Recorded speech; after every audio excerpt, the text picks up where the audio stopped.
Warning: the following live broadcast may contain loud, obnoxious, shrill, and alarming noises that might be considered disturbing, if not outright uncomfortable to listen to, especially if you are wearing headphones or on the phone with a lawyer.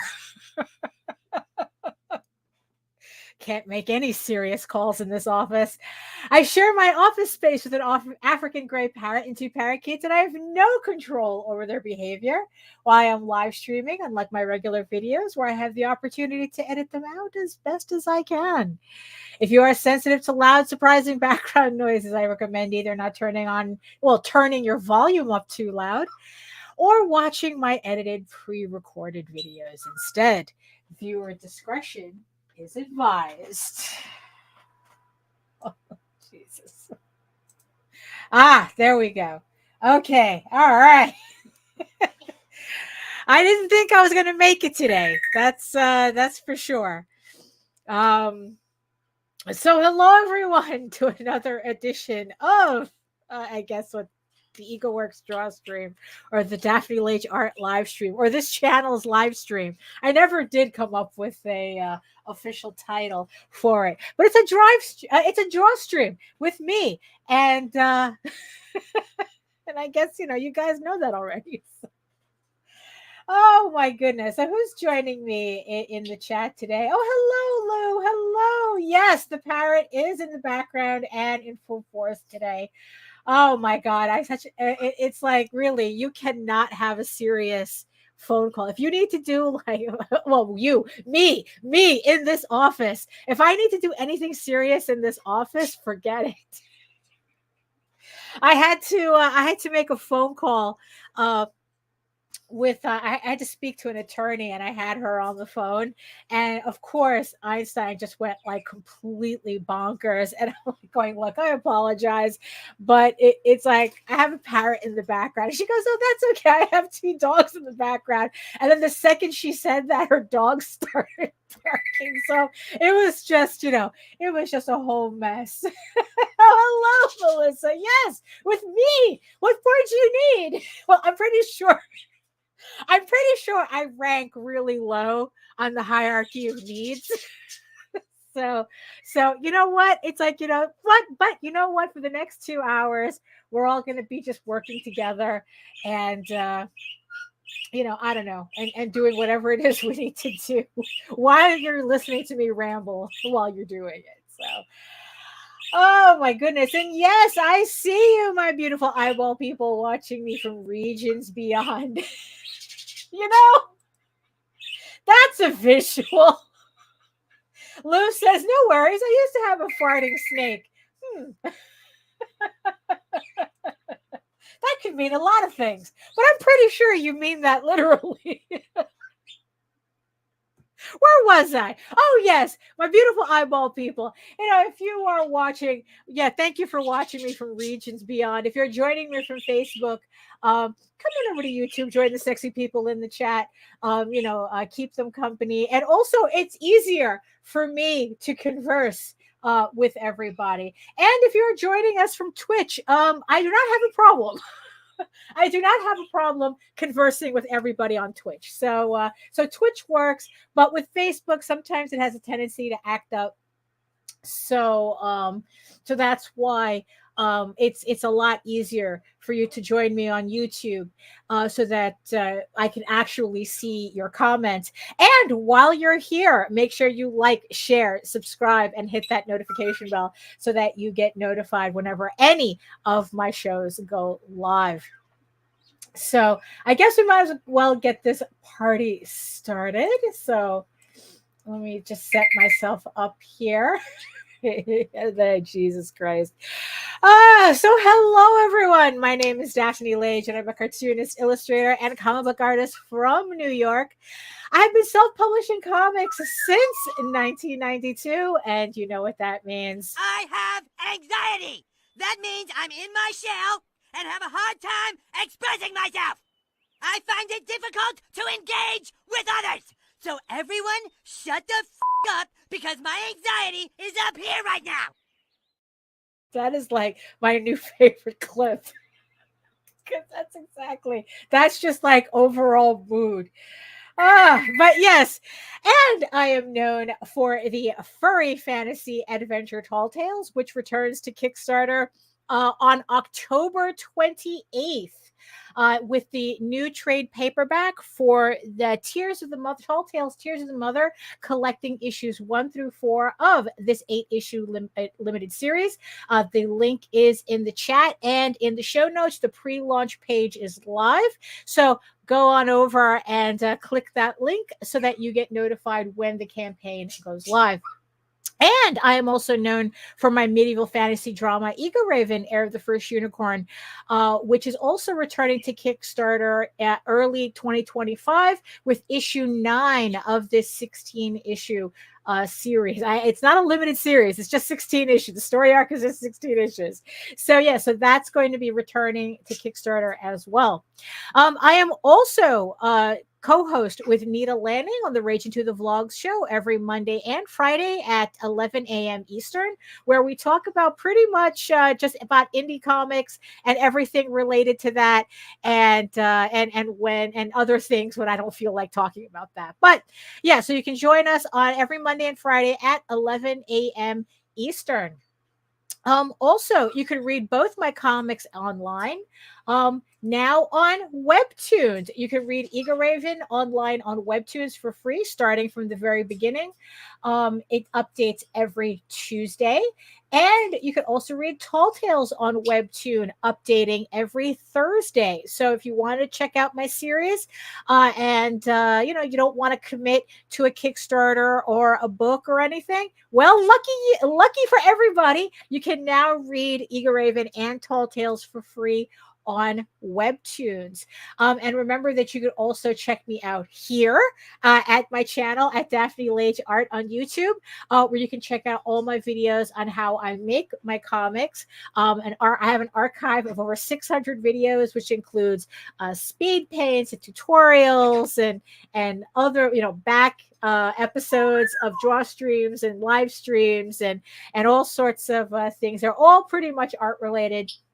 So, you can also find my audiobooks. I'm slowly putting those up there. So you can check out my channel at Daphne Lage Art. And like I said before, when you're here, make sure you like, share, subscribe, and hit the notification bell so you get notified whenever any of my shows or videos go live. Although I haven't made a video in a while. So I don't know, just doing live streams is just so much easier, or at least it's supposed to be easier, because God knows for the past couple of weeks, everyone's hearing me okay? Does the sound, oh, hello, Drax girl, hello. Because it's like I said, I have been, for the past couple of weeks, I've been having a lot of technical issues. And just this morning, well, just today, I think I'm narrowing it down, the problem, although I'm not really sure what the issue is. So for the past couple of weeks, I've been having a lot of problems with StreamYard, because it only wanted to recognize one of my cameras. And it wasn't the one that I use predominantly. It wanted to use one. I have 3 cameras hooked up. Hello, HR. I have 3 cameras hooked up to my computer. So I have one for this desk over here. I have this is an overhead. I have another overhead for this desk over here, and I have my face camera that's right here. This is the one that I predominantly use. The reason why I use these cameras is that they're supposed to be like HD, although only one of them is kind of like an HD Pro. I don't know. You can't tell the difference just looking at them, but they're all supposed to be running HD 1080. Unless it wasn't only after you, it only wants your OnlyFans camera. No. I do not have an OnlyFans.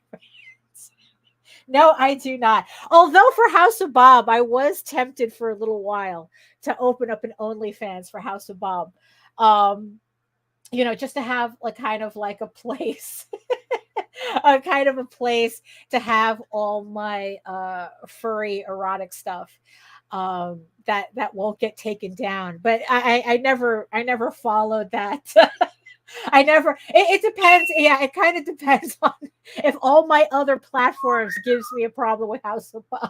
No, I do not have an OnlyFans HR. Don't worry about it. Don't worry about it. I thought, like I said, I thought about it though. After I had to pull House of Bob from Patreon because someone got to stick up their ass about my work, and to the point where it's like even swimsuit like pictures wasn't enough, wasn't good enough. And I go, okay, you know what? I'm taking everything down. Don't worry about it. But I'm figuring out something else for House of Bob anyway. I think like the sketchbook collection is probably the best way to do it.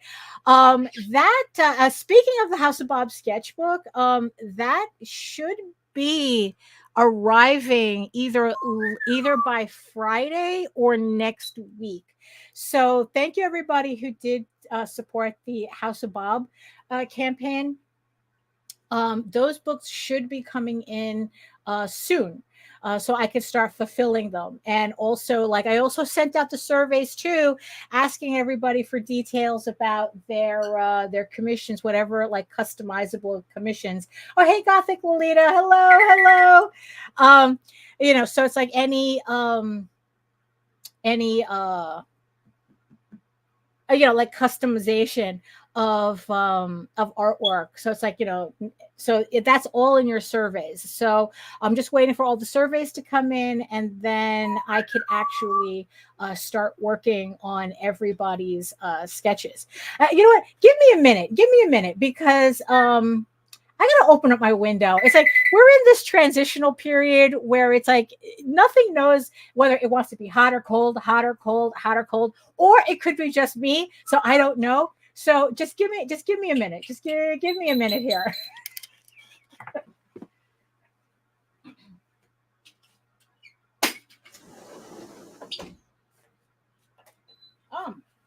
Oh, that's why. It would help if I had the main fan on. That's why. Although I did open the window anyway. Oh, okay, there we go. So I opened the window. I forgot to put my big fan on, so that's why it was stuffy in here. So okay, so what was I saying? Oh yeah, so House of Bob. Yes, right. So most likely House of Bob is just going to be a sketchbook thing rather than an online thing, because I just get so much problems with it. And for those of you who've been here for a while, there is this erotic visual novel that I like playing called Seeds of Chaos. They just finally got dinged on Patreon. And guess what they had to do? Guess what they got dinged on?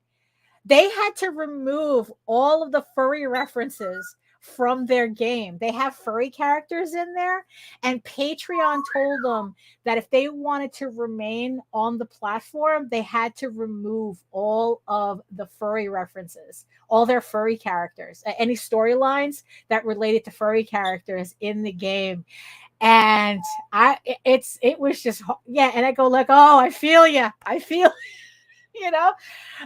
mean, it's like, so I mean, Patreon's bugging out. Patreon is absolutely bugging out. So so that's luckily they had a secondary account on something called Subscribestar, so at least now I can still follow and support the game. But I thought that was just like, I go, oh yeah, been there, done that. When they finally got dinged. So so Patreon is really odd. So because of that, I was seriously considering doing an OnlyFans account for House of Bob, but it never, I never got around to it. So it's getting worse. It's getting worse over there. What else? So House of Bob should be coming in like either by Friday or next week. Right. Also, like I said before, so Tall Tales So this is the, I'm pretty sure I showed this on the last show. So this is the proof for the trade paperback. This is volume 1 of Tears of the Mother, the new story arc that's a direct continuation of the Thieves Quest story arc that's down here. So yeah, so there's a proof. So this is the proof for it. So it's ready to go. So the link is in the show notes and in the chat. If you want to make sure that you sign up for the Kickstarter pre-launch page so that you get notified when the campaign finally goes live on October 28th. I know I was in the middle of talking about my tech issues, right? So, okay, so I'm assuming that my sound is okay, right? I mean, because it was like this whole thing. So I go to log in to, oh yeah, we got distracted by the whole OnlyFans, right? Right. So it only wanted to recognize one of my cameras, and it wasn't the one that I use. It wasn't this one. It's 128 pages, HR, 128 pages. It collects the first 4 issues of the 8-issue series. So I was trying everything, and then the weird thing is that not only did it only want to recognize the one camera, but even though my other cameras were listed, it would not link to them. Like it wouldn't click on them at all. And I thought, okay, let me use OBS and to kind of get around it. And then it wouldn't let me do the virtual camera either. So it was just like it wouldn't recognize anything at all. And I had to unplug everything, all my other cameras, just to get it to recognize the one camera I did want. That's why if you watch the last Lost Stream that I did, it looked weird. It didn't have my layout. My setup was different. You know, it was just like the really basic Streamyard backup setup that I have. It didn't have the overlay or anything. I mean, we got through it. You know, we survived it. We got through it, right? But it was really bothering me. You know, it's like, you know, why won't you recognize the cameras? So I sent an email to Streamyard. You know, it's like, okay, so this is what's happening, yada yada. All they did was send me a text, like an email back of their instructions that had nothing to do with what I said. And then they had the nerve to send me a survey today going, how did we solve your problem? You didn't, right? But this morning, so yesterday I was trying to figure out, because the fact that I couldn't even use OBS was really pissing me off, you know? So this morning, what I did was I pretty much like unplugged everything. I uninstalled OBS. I reset the permissions on StreamYard. I think I might have narrowed it down. I know that uninstalling and reinstalling OBS got this to start working again. At least that, you know, I figured, okay, if worse comes to worse, I have OBS. I can switch between scenes. At least I have control over that. So that's why, you know, this is back again, because I don't know, I guess OBS needed to do a hard reset or something. But it also gave me the opportunity to kind of like clean up. I'm actually thinking of like kind of like removing, kind of like cleaning up my layout a little bit more. I think I'm going to remove. I do like the cycling images on this side, but I don't know. It's like this whole bottom spot is a little weird. So I might like just get rid of this graphic right here, and then I don't know, like use that bottom spot for like, I don't know, like either like just social media, or just put my, you know, all of my websites there already. So, or like whatever, a banner for whatever campaign is live or coming up. So I don't know. I just like I like the overall look, but maybe kind of like get this graphic off this part of the camera. Yeah, just kind of like, I don't know. I just figured it's like, you know what, let me tidy it up a bit. Like I said, I do like the cycling images though, so I'm gonna keep that. I'm gonna keep that. So yeah, so it even got to a point where StreamYard kicked out my Yeti and everything. So it's like I had to like, so so in the end, it's like I still don't know what the problem is. StreamYard is still not quite working out, but I'll forgive it as just for the fact that it's allowing me to do the OBS virtual camera. So as long as I have this, I can pretty much bypass everything else, all the other problems I'm having with StreamYard. I mean, obviously the mic is working, this is working. I have all my cameras back connected through OBS. Um, but yeah, because I thought maybe it was a permissions issue, it was a Chrome issue. Like it worked in Firefox, but it didn't work in Chrome. But my cameras were all working correctly. You know, it was working on my computer. It was working on, you know, I replaced OBS. So I'm hoping that whatever side issues kind of like rectify on their own. But like I said, as long as I have OBS, I can control everything through OBS. I'm okay as long as I can do that virtual camera. Um, so, um, so yeah, so hopefully, you know, I really don't like it when tech all of a sudden stops working because then it's like it's just like one guesswork after another as to what's going on. Is it my computer? Is it StreamYard? Is it Chrome? Is it Firefox? Is it,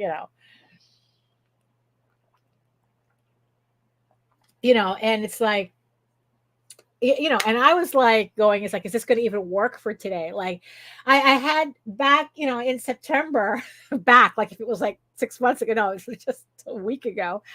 I'd skipped a lot of episodes, of the draw streams, but like because other things was going on. And it's like, and I really wanted to get back into it, but now it's like, now I have technical issues, and it's like I almost didn't make it, today. But here we are. At least we're back, So it's like I want to, so it's like I said, I just want to clean up the overlay a bit. I don't know. It's I know it can be kind of like visually busy. It's a little visually, overwhelming sometimes. But it's like I'm not really an aesthetic person. Like there's fun with layouts. Yeah, I think check out Reed Miles. Yeah, I'm gonna take a look, and but it's like I'm not really good with like aesthetic anything, like it's like I like it's kind of like a fine line, like it's very maximalist. Okay, let me put it to you like this. It's like, my if I have an aesthetic, it's maximalism. But very organized maximalism. It's like it's maximalism just before it hits the hoarding phase, just before it begins, it starts to get confused for hoarding. But no, I'm very maximalist. So that's kind of like what I like going on here. I like the moving thing, I like the pictures here, but after a while, what, I just need to probably just tidy up a bit. So okay, so what else is going on? Well, okay, so I didn't I as in the title, right? And is that to end in the show notes, right? Today I'm going to be working on a cover for Tall Tales issue 7. But of course, as you can see, that's not quite what's on the screen. Because I was pretty much working until the last minute before I went live. And what I was working on, what I'm currently working on is Eagle Raven issue 9. So again, for those of you who are just joining us, Eagle Raven is my fantasy drama series about a unicorn princess exiled into the mortal realm and how she trains to become a knight, hopefully to hopefully gain back her kingdom. So it is. I am on issue 9 of the 6 issue six issue story arc. 6 issue story. It's just that's it. It's 16 issues. It's 16 issues, and I completely finished penciling and lettering all 16 issues. So they're done. The story's done. So now I'm circling back to issue 9 to get that done, because issue 9 of Eagle Raven and issue 7 of Tall Tales, those are the first 2 books I'm going to be kickstarting in 2025. So I have to finish those 2 books in the next 3 months. No biggie, no biggie. So I started working on Eagle Raven. And the one thing that, let me just switch it over here. The one thing that I was originally supposed to do was, my original intention was just to ink it. I originally just wanted to spend October inking it and then maybe November coloring it, right? But what I decided to do was kind of like, can I color this in Clip Studio? I've been using Clip Studio for more than several months now. That's the program that allowed me to pencil so many pages. And I think it's like, yeah, it took me 7 months to finish penciling Eagle Raven. If I was doing it traditionally, I don't think I would be nowhere near finishing. But because of Clip Studio, I was able to really get through the penciling phase, which for me is the most difficult part. The layout and penciling is the most difficult part of the process. And after that, it's supposed to be smooth sailing. Well, I kind of didn't realize how smooth sailing it was, right? So this is the first page to issue 9. Now, when I put together my Kickstarter campaign, I usually use the first 6 pages as samples for the campaign. So, like I said, originally I just wanted to just ink the like the easiest panels first. But since I need those 6 pages, I figured, well, let me just bite the bullet and work on the first page. And what I've found is that it was a lot easier. It really is a lot easier to do now that I don't have to think about it. The layout's there, the pencils are there. The symmetry tool in Clip Studio is a lifesaver on this page. I mean, really, it's like absolute lifesaver, the symmetry tool. Because I was able to like do, it doesn't look like much on the page, but hold on, let me just shut these panels off. So it doesn't look like much, but thanks to the symmetry tool, I was able to finish this tower, like working on this tower in a lot less time than I thought it would take me, because it's like architectural details are not my strong suit. I really don't like doing them. I haven't gotten to a point where, it's like I just tolerate, like I tolerate architecture, having to draw architecture or anything architectural based. And thanks to the symmetry tool, I was able to split the page in half. And while I'm drawing one half of the tower, the other half was being filled in automatically because it works like a mirror, and it just like made it so easy. And I got this page inked a lot faster than I thought it would take me. So, oh yeah, well, that's kind of the irony of it. That's Melissa says, that's a surprise that you have so many cool castles and buildings in your backgrounds. I mean, that's me forcing myself to work on architectural elements. It's like, because if it's one thing with Eagle Raven, when I started it all these years ago, 2020, 2000, not 2020, 2000, I started like really working on this series in earnest in 2000. And the one thing that I said that I would do on this book is that I would do everything in this book that I hate drawing. And it started, and it's people, humans and architecture. And environments. And it really forced me to think a little bit more consciously about those two things, where I now feel like I'm kind of okay at both. I'm okay at drawing people, and I'm okay at drawing architectural elements. You know, I don't love it. I don't love it. But I'm I tolerate it now. I enjoy drawing people more than I draw architectural elements. But like I said, I'm at the point where I tolerate the effort now, as opposed to just ignoring it, you know? Um, so, so because I finished the inking so quickly, um, I decided, it's like, you know what? Instead of bringing this in to Photoshop for me to color, which is what I usually do, what if I just colored it, forced myself to really learn what Clip Studio Paint can do? I've been doing that already, you know, like I did this entire cover, the cover to this, you know, to Tall Tales, um, to the trade paperback in Clip Studio. Like you've seen, you know, me work on it on previous episodes. But, you know, what if I did actual comic book pages? And I'm addicted. I am.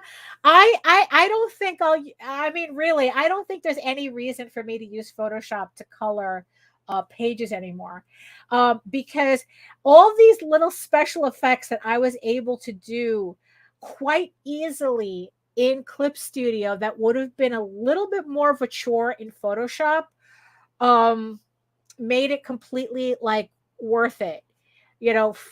So it's like, so yesterday I finished this page completely, you know. So yeah, so this is the complete color. And today I worked on the last page of the issue.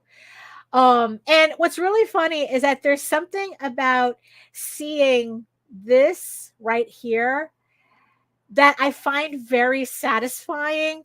Like, as I'm working on the pages, the thumbnail fills in. And there's just something very satisfying about that. And that makes me want to continue coloring in the pages in Clip Studio so I can fill in all the boxes. So that's what I'm going to be doing. So this is already the second colored page that I have for the story. And it's like, I'm just very happy with it. Um, you know, what actually, it's like, what I was really happy about is that I was able to get, so I downloaded the braid brush from Clip Studio because it has all these assets, right? And I was able to use the braid brush to make this braid properly. Usually I'm just like, I'm just completely just making a mess of a braid. It's like, okay, it kind of looks like a braid, right? So what I did was I used the braid brush and then I inked on top of it so that it didn't look like an asset. You know, because it's like, I know I've spoken about this before, that it's like, you know, like I like the fact that Clip Studio has all these assets, pre-made assets, but there's just something about them that looks like assets, you know? So it's trying to figure out how to use the assets and still melding it into my artwork so it doesn't look like an asset. And that's exactly what I did here. So I was pretty happy with that being able to do that so easily in Clip Studio. I laid down the brush, whoop, and then on a separate layer, and then on the ink layer, I just inked in the pattern exactly the way the brush did it. And you know, and it's just kind of funny for me to finally see a braid that looks correct. Because like I said, I've spent so long faking it. So two color pages out of 32, not bad, right?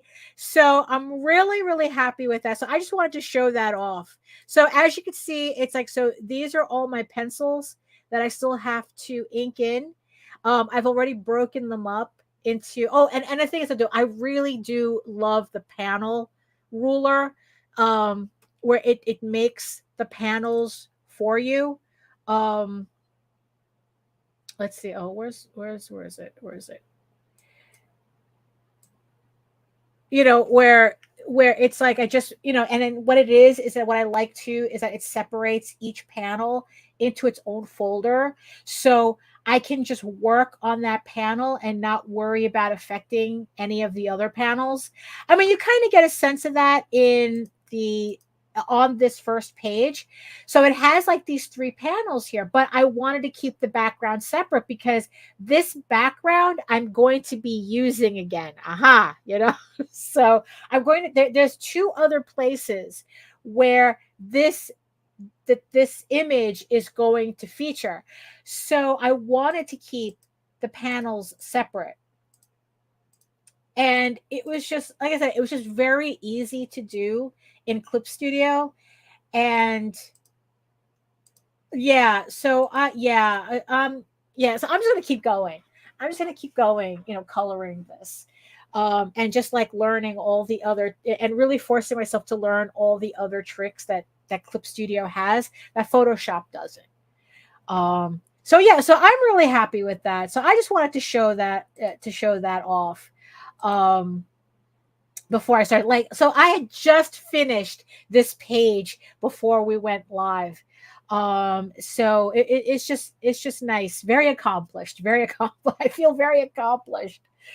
So yeah, and I really like the way that looks, the thumbnails, you know. So it's like, so what I'm going to probably continue doing, so this is probably going to be the next page I'm going to work on. So if I need the first 6 pages, so I'm going to do issue 6 next, issue 6, page 6 next, right? And it doubles as it's an easy page. So that's also the best thing too about having the layouts done in advance like this, because I can jump around now and ink in like easy panels or color in easy panels. And luckily, this next page that I'm going to work on is an easy page for me. So so yeah, so that's, you know, and you know, so I'm kind of curious as to how quickly I can get this issue done by doing that. So yeah, so what are we going to work on today? So like I said, we are going to be working on, where it is. So the project that I'm going to work on today, right? So this is a cover that, hold on, let me see if I can open up the original cover so that you guys can get a look at it. So I already did the cover for Tall Tales, Tears of the Mother, issue 7. The problem is that when I went back to look at it, I realized I really didn't like it. So this is the cover. So I realized I really didn't like it. When did I do this? I did this back in 2020. And I think this is when I was kind of trying to figure out how to digitally color properly. Because it's like, because I was like really crash coursing how to properly color for comics, because I wanted to finally just release Eagle Raven on Kickstarter, and the first issue debuted January 2021. So this piece was done during that process. And I wasn't happy with it then, but I figured it's like, okay, you know what? Let me just put it aside. I tried forcing myself to use it, like putting the logo on it and everything, but I don't know. It just wasn't, I don't know. It just wasn't doing anything for me, right? So, and I've been trying to figure out like what's the problem with this, you know? I know that the one thing I didn't like is the color. I don't know, like the coloring is not. I don't like the coloring that much. I know my style isn't that much different, but it's different enough that the coloring is not doing anything for me. The other thing that I want to fix is I tried to use grays instead of black. In her hair and her tights here, and again it didn't quite work the way I wanted. Like if I were to open up, let me see, like if I opened up, where is it?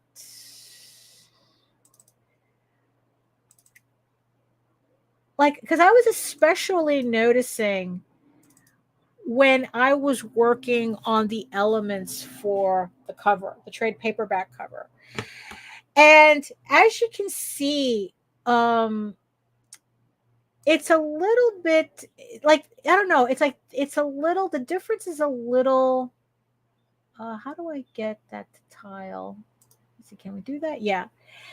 So you can kind of see it's like a little different, but not by much, but it seems to make a lot of the difference.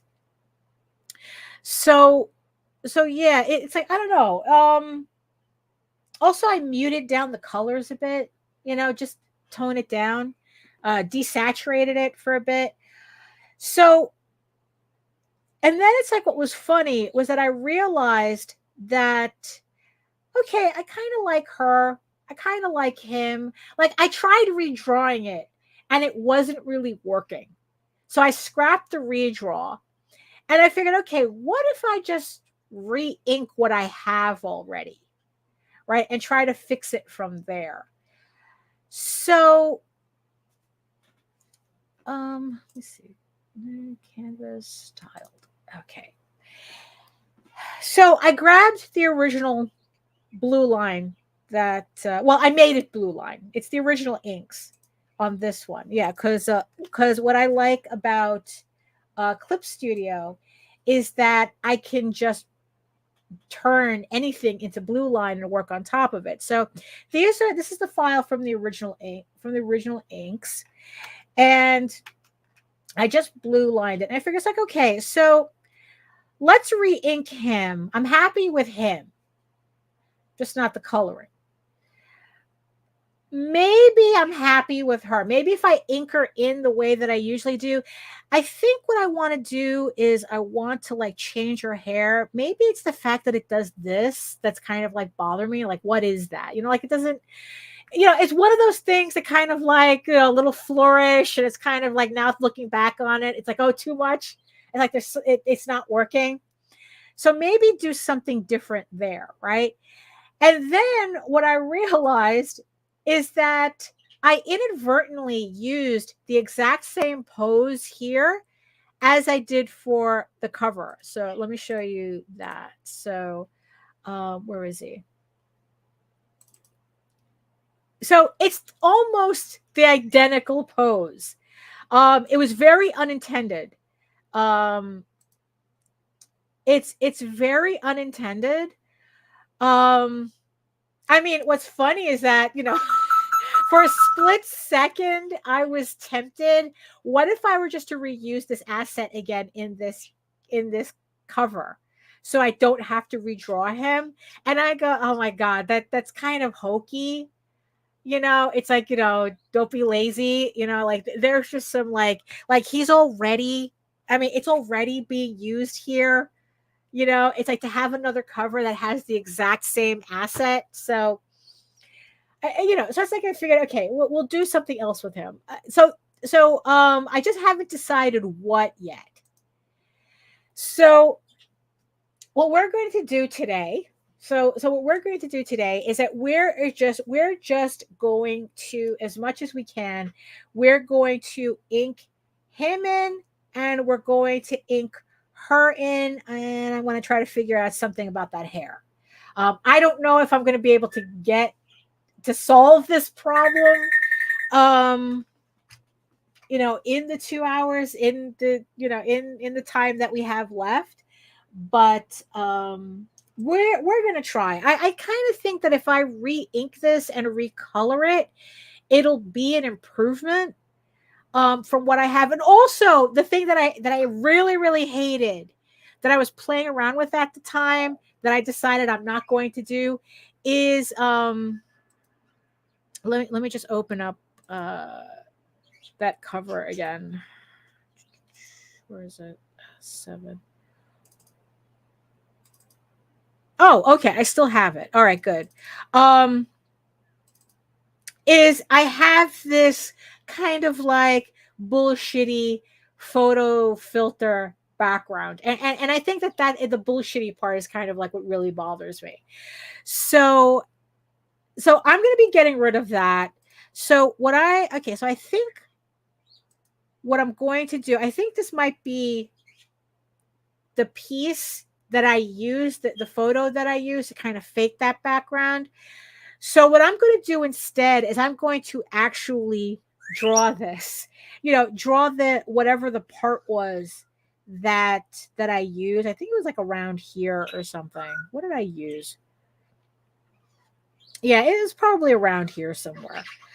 And I'm going to actually draw that myself and then put it properly in the background. So, yeah, so there's a lot of things wrong with this cover, but I think the first thing I have to do is I have to re-ink it. Kind of zhuzh it up a bit, you know. Especially since I want the opportunity to make Gray Mouse his own, like a secondary asset, and like probably just like kind of like fill him in here, um so I could just use him individually, like in advertising or something. Um but like definitely we're gonna be not inking him in. We're gonna do something different. I just don't know what. And we're gonna do something with her hair. So let me get the music on. So let me see if the music still works. Yeah. So this is music. Okay, this is music from so, as always, so I don't get um, dinged with copyright on it.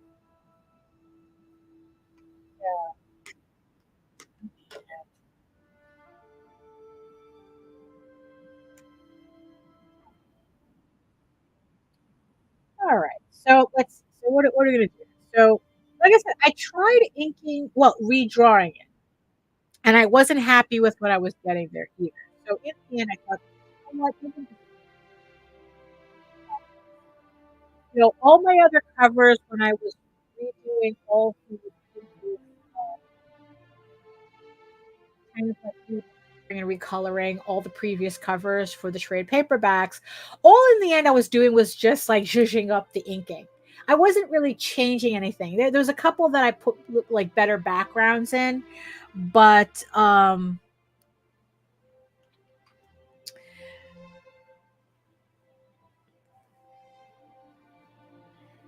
let's see.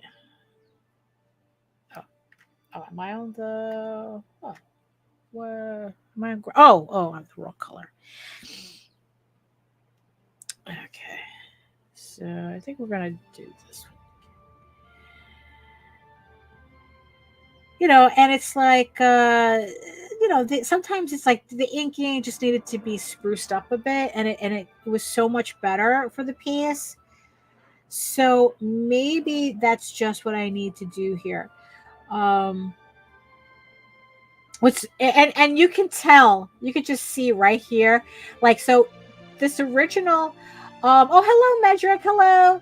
Yes, I'm very much here, yes.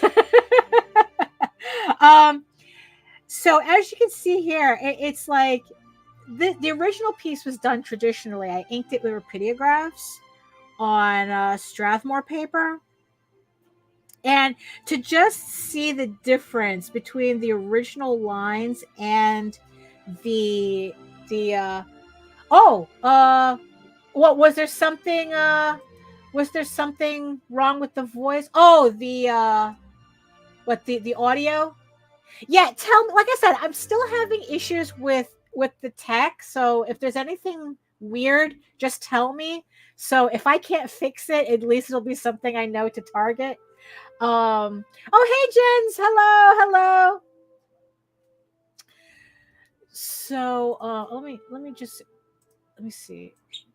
And also it's like if the music gets too loud, um like if it sounds like I'm competing against the music, just tell me too and I'll lower it, because I have the music lower in my headphones, so I don't feel like I'm competing with it. um So, although okay, I think I might have seen what you guys, because I think I'm skipping. It looks like no. Okay, I might be just seeing.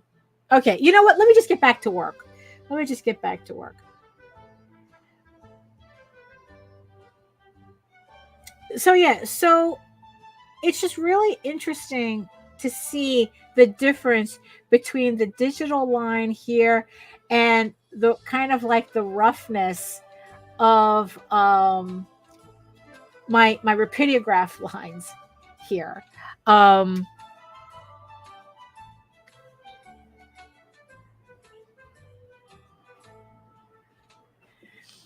so that's kind of like because the digital lines are just so smooth.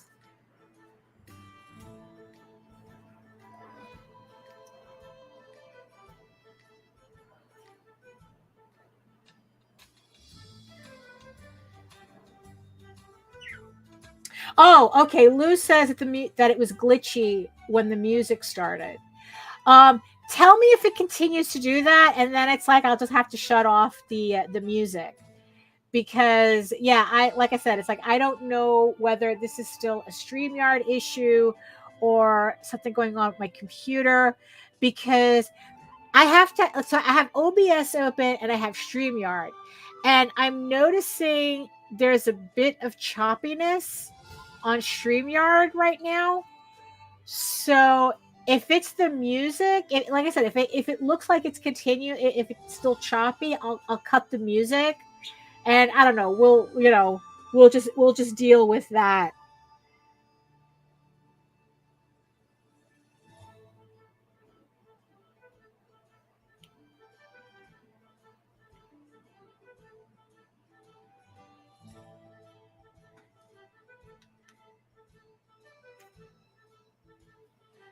Let's see.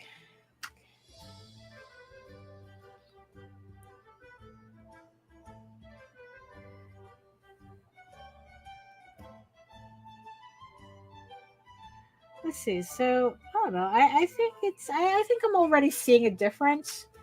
Um, with just the inking. So maybe that's probably just all I needed to do in general.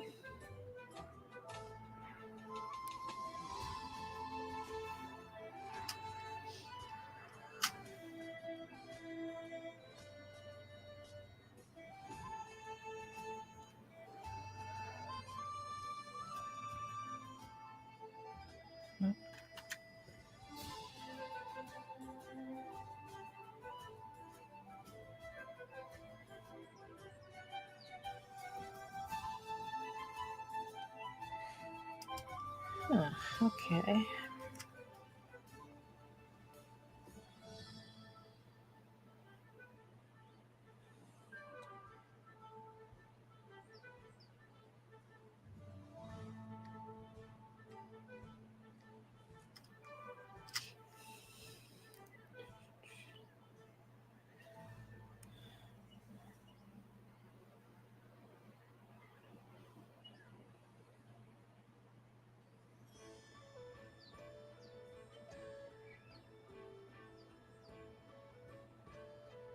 Uh,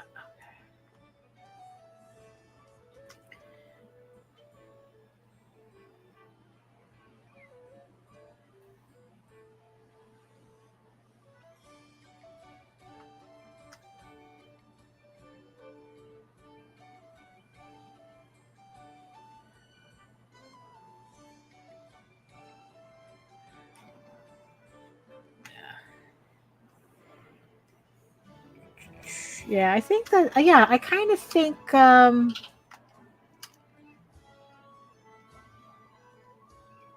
Yeah, I'm already seeing a difference with re-inking. You know.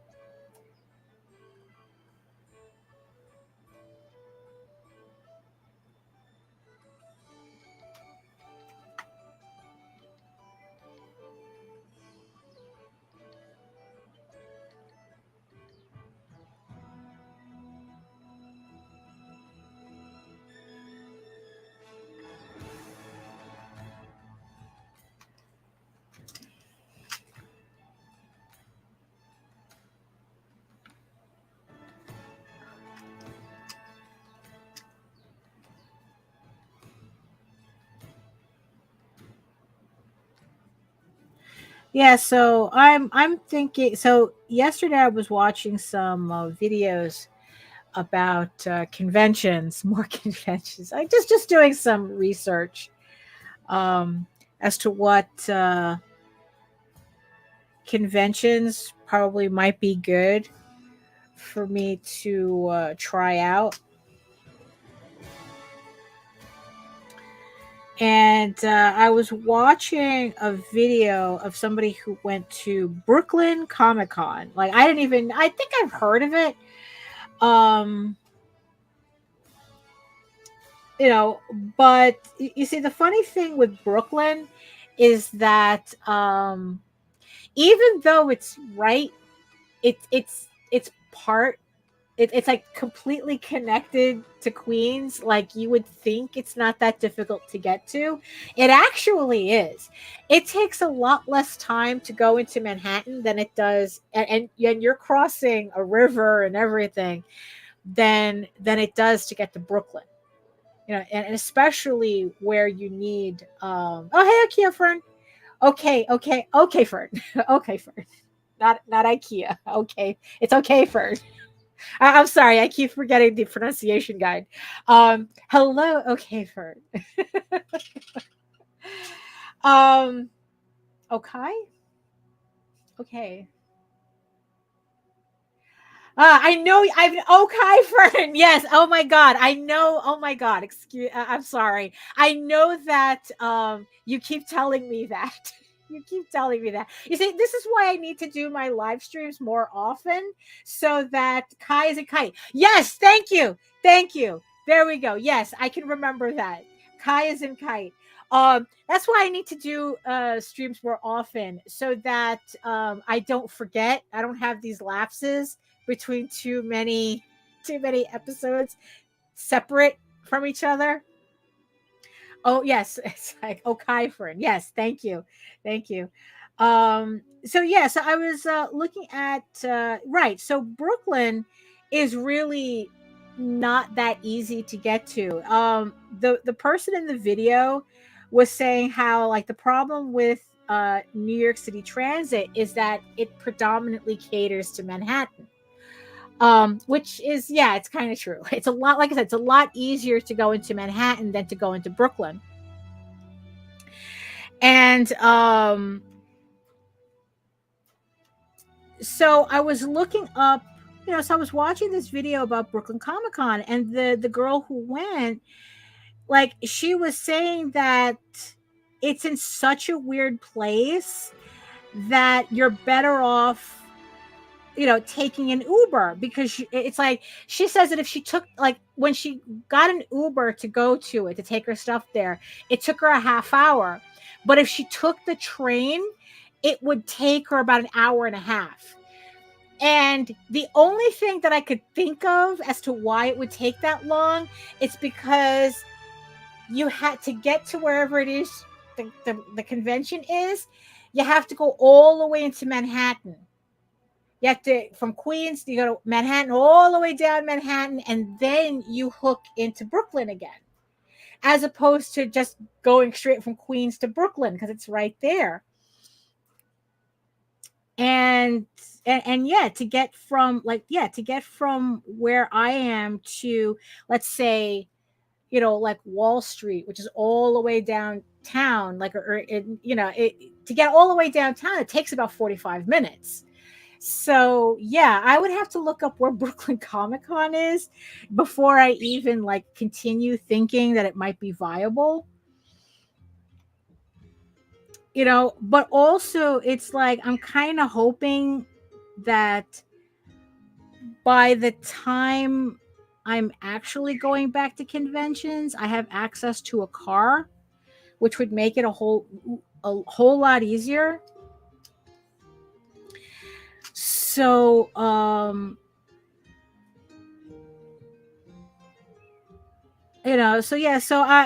Brooklyn Comic Con. But the funniest thing that she was saying, though, is that she said that Brooklyn Comic Con had probably the rudest people she had ever, like, kind of encountered at a convention.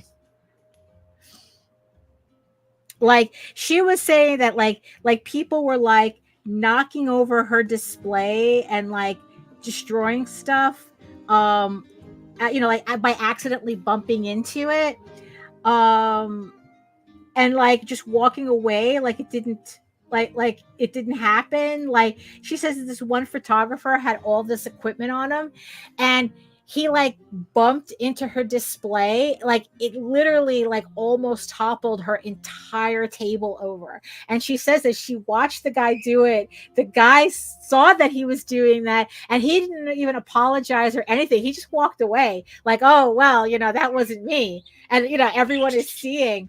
Oh hey, great. No, actually, we're kind of like in the middle. We're kind of like in the middle now. So, um,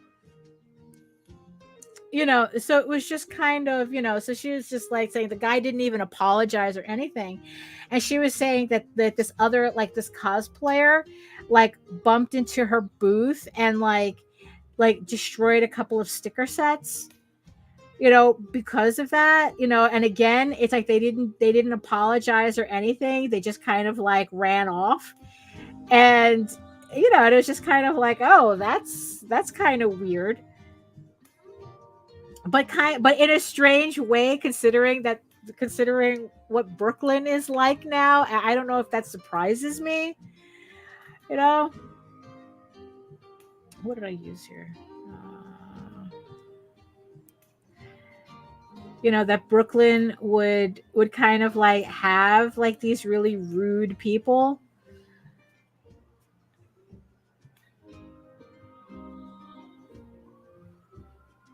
But then again, it's like, rude people are at, all conventions. I don't think, I think like the one rude behavior that really like kind of annoys me though is when people kind of like they're in front of your table and they're talking about you, but you're right there, but it's like they're kind of like talking shit about your stuff, like they think that you're just a reseller or something, that you couldn't possibly it's yes, HR, both. It's amazing and expensive. It really is. Unnecessarily so, if you asked me. Considering that a majority of real estate in New York is owned by 7 companies, and 70% of it is empty. And they wonder why rent is so high, because allegedly they purposefully keep the properties empty to artificially inflate prices. I could have sworn I had mentioned this story. Oh right, it's like Grant says, yeah, I hate when you say hi to somebody and they don't say hi back. Yeah, it's like cost $0 to just acknowledge that, it's like, that we're just, greeting you. Like sometimes I think that people at conventions, it's like they kind of treat artists and vendors like we're animatronics or something, like we're zoo animals, and it's like they just be walking around like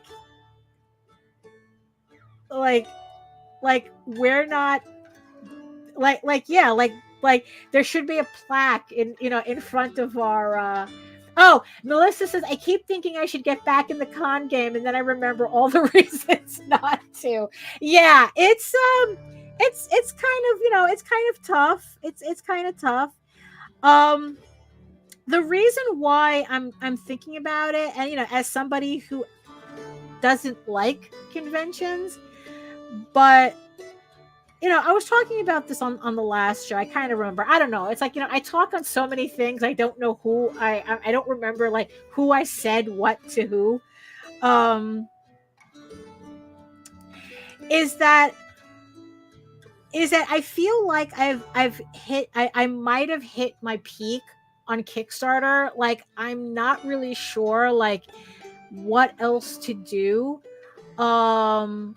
Yeah, Grant says I hear Baltimore Comic Con wasn't too bad this year, so maybe it's all just like because last year it was horrible because Baltimore was held in the same weekend as SPX and the what was it, the Baltimore Orioles versus the Ravens. It was like a home game or something, and it's like, three different audiences in one weekend. Something had to give, right? And I'm pretty sure most people went to the baseball game.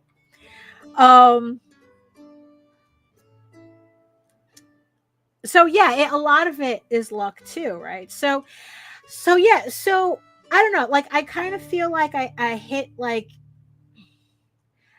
I certainly hit a plateau on Kickstarter. Um, and I don't know, and it's like I'm kind of, and it's like, it's not, and it's not that horrible of a thing, to have a plateau. But the thing is that there's only so much that I think that I can do to change that, and it's like, and the only thing that I can think of at the moment is that the audience that I'm trying to reach with my book, with my books, they're not completely here. They're not completely on Kickstarter. So the only thing that I could think of at this moment is like, well, I really do think that anime conventions might have potential again. Because like I said at the beginning of the show, I put Eagle Raven and Tall Tales on Webtoons. And do I do furry cons? I haven't done furry cons since 2000. There was one I did early on, was like 2015, I think. And it had showed me that the vibe had changed so much that, believe it or not, furry cons have always been a hard sell for me, even back in the day. Like, Tall Tales really doesn't fit into kind of like the aesthetic that furries as a fandom like. So not going to furry conventions doesn't feel like I'm missing anything, especially since that last convention that I went to, where it was like mostly fursuiters. And and I've really, it's kind of like, how it's kind of like how comic book conventions are being defined by cosplayers. And that's been an issue with furry conventions for a bit, that furry has become really associated with fursuiters. So like I said, the last time I was at a furry convention, that was really, really apparent. So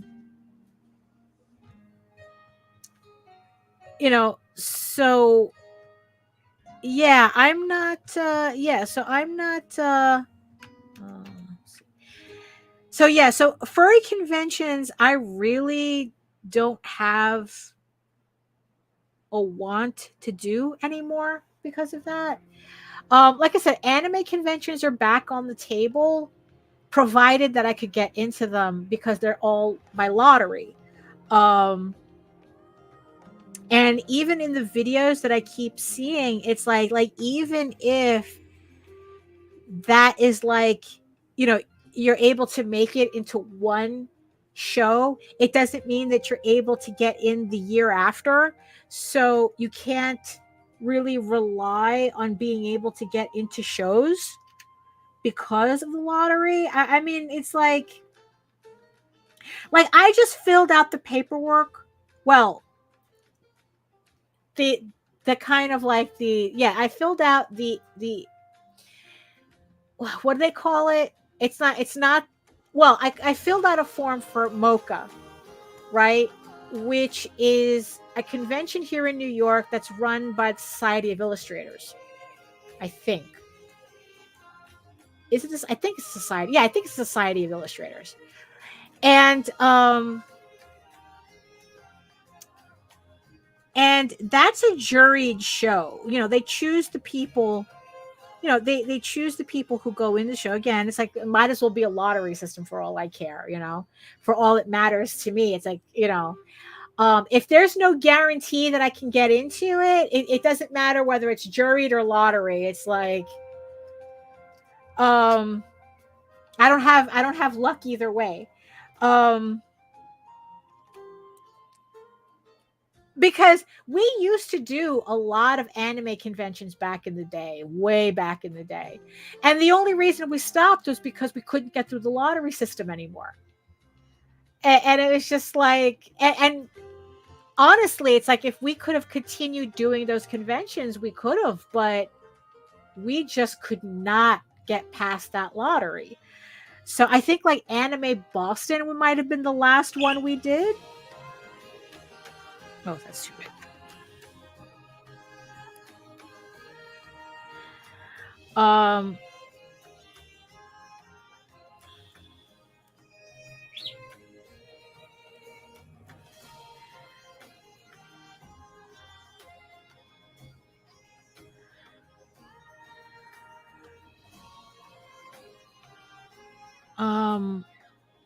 Right. So I filled out the form for Mocha, but I wasn't able to get in last year. I don't expect to get in this year. I mean, ironically, Mocha started off as like an indie comic book convention. Yeah, they only charge you if you get the table. Yeah. Because it doesn't make any sense otherwise. That's a that would be a scam and a half.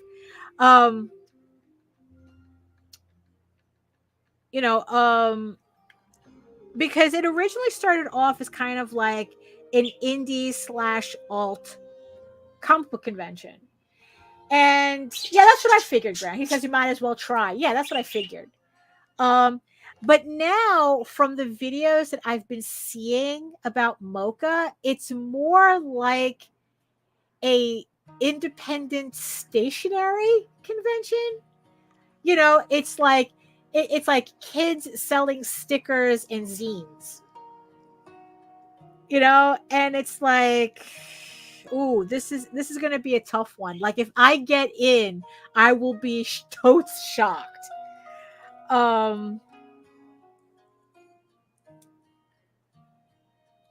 Because that's kind of like what I see in the videos. It's like, let's see. Do manga fans buy your comic books? I can tell you manga fans would rather get punched in the head than buy my comic. It depends on the book. Manga fans, believe it or not, it's like that's why we were kind of like a little crestfallen not being able to get anime shows, because people were buying our books. They were buying Tall Tales. They were buying Oswald at those conventions. And the thing that we kept getting told is because it was so different from everything that was there at the convention that we stood out. And we were still putting out something that they wanted. So yeah. I've never had the experience with Eagle Raven yet at an anime convention. But like I said, I did put it up on Webtoons, and I got an email. Someone actually went out of their way to email me saying to thank me for putting Eagle Raven on Webtoons, because now they can read it and enjoy it. And I go, that's all I want you to do. I mean, honestly, it's like, you know what? Thank you for making my decision worthwhile, for putting it back up on Webtoons.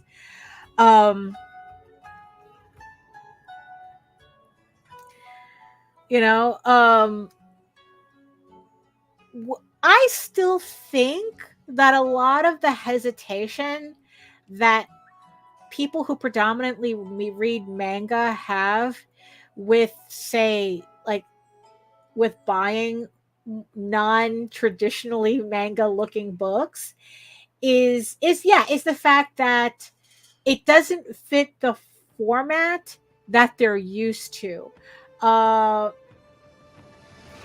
that I really do think like format has a lot to do with it. The fact that, I mean, I could just, what was the latest manga that I picked up? Okay, so this is the latest manga that I pick up. A Tale of the Secret Saint, right?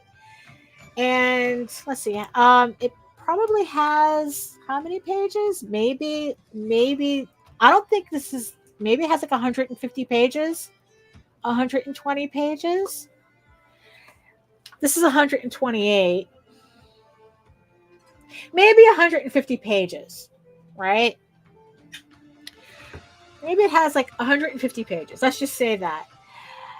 $12.99. $12.99 for this. Right? $13, right? For this. And I think that I even got this on sale on Amazon. So $12 for this. This trade paperback, black and white, 128 pages. I have to charge $24 for. I mean, which are you going to get, right? I spent $13, right? If we're talking value, $13, $24, right? Now, of course, you don't want to look at say like, oh, that it's like, like this is going to always outsell this, I don't know. Like, so my theory that I want to try, there we go. I know you all heard that. Sorry. So the theory, let's see. I'll stick to American-made comics. They may be more expensive, but at least it's not a bunch of girls in school outfits screaming constantly. It depends on whether you're into that or not. That's not the books that I get. I tend more towards the fantasy version, like fantasy genre. I tend more towards that. I tend towards more yoi. But we don't talk out loud about that, or at least not now. So I mean, it's like, I mean, look, I have this, right? I have this manga here, Joan, book 1. Well, I have all three volumes. This is a fictionalized retelling. Well, a fictionalized telling of the Joan of Arc story, done by the artist of Macross. So, it's, oh, and look at this. Like, this is in full color, right? This one's in full color. At the time this came out, I don't remember when. When did this come out? What year is this book? 2001. $14.95. I picked it up for cover price. So, as you can see, it's not all screaming girls in school girl uniforms. Depends on what you're into. Although, yes, I don't, those types of things I don't read. I don't read those. I actively don't read those. But look, look, let me show you this. What if,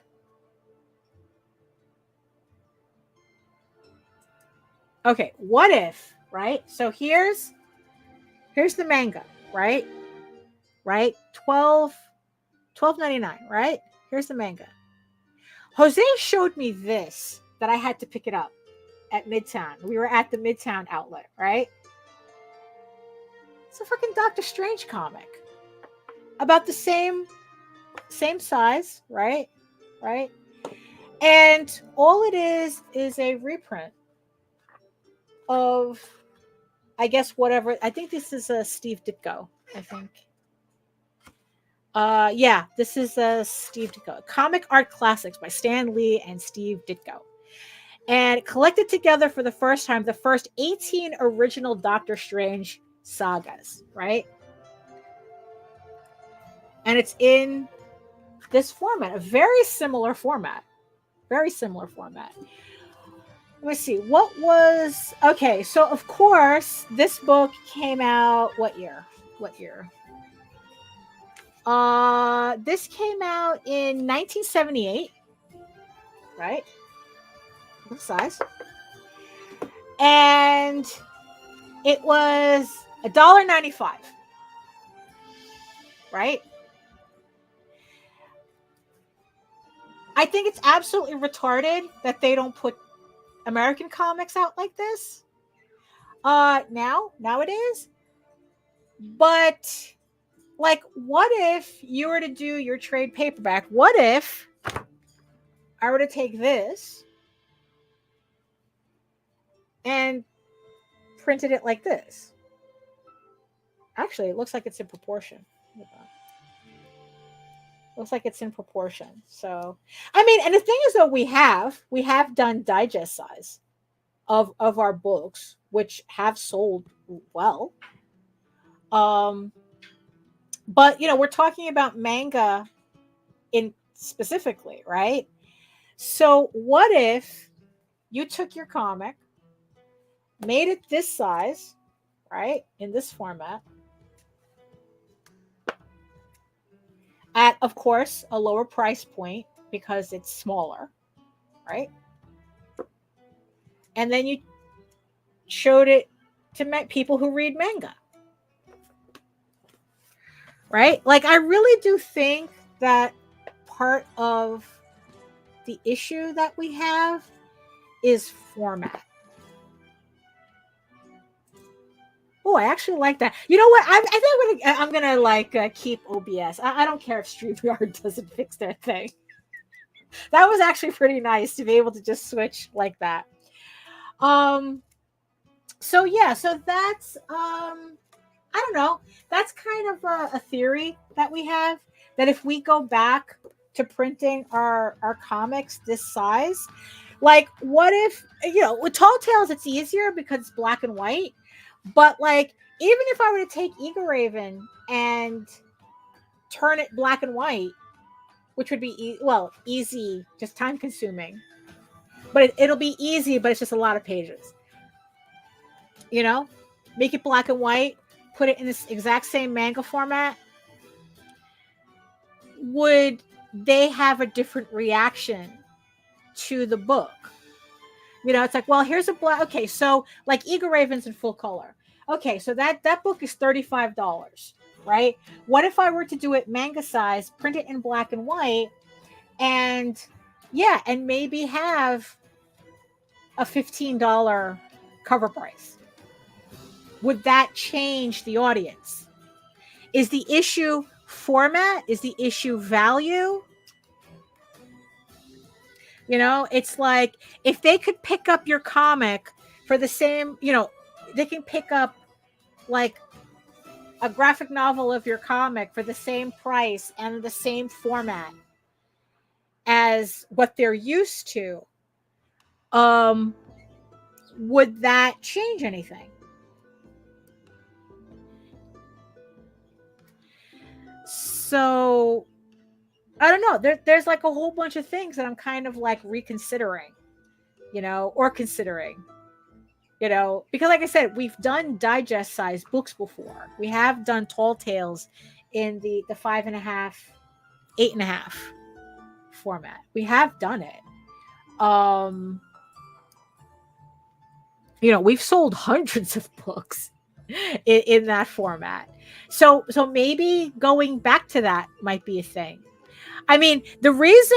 Honestly, the reason why we were reprinting Tall Tales in the regular trade paperback format was because that's how I always meant it to be. But for the longest time, we were only printing it in digest size because it's less expensive. I don't know. But whether we kind of like get into that or not, I don't know. I guess it just depends on what what we're going to commit to in terms of going to conventions and selling stuff, and kind of like changing the way we promote our books. You know what I mean?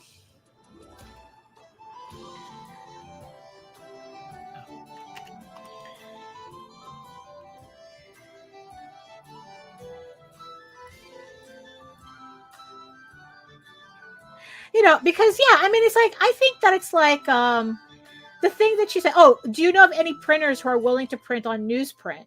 Grant says, not in the United States. I mean, it seems, I know that Randy has spoken about that you have to find, there's very specific, like there's not a lot of printers that do that now, newsprint. You know,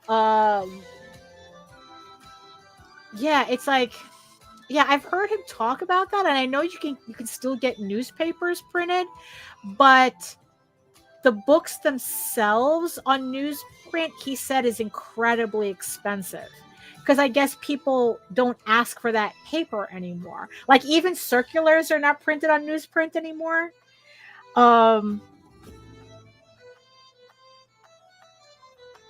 So I think doing black and white means reevaluating your inking style too. Well, mine not so much. Because like because even if we go back to, hold on, if we let me see.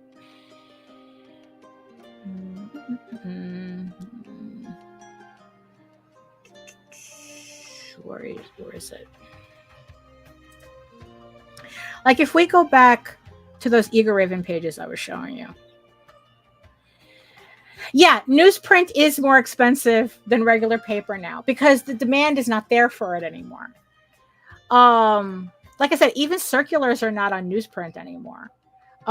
So I mean, I wouldn't be that concerned about my pen and ink, because like here's what it looks like in color, right?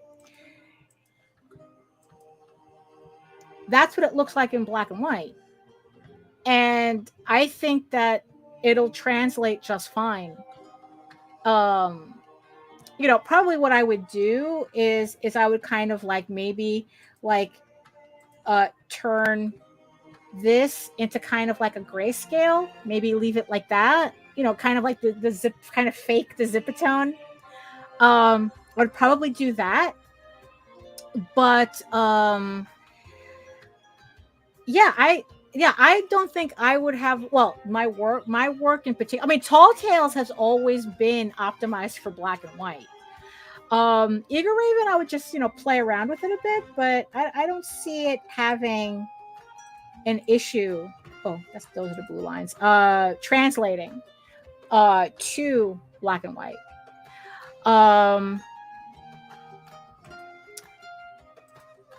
But in terms of finding a printer that does newsprint, yeah, that's the issue. I mean, I know that when Russ Leach was doing his book, Only Death Can Save Us, right?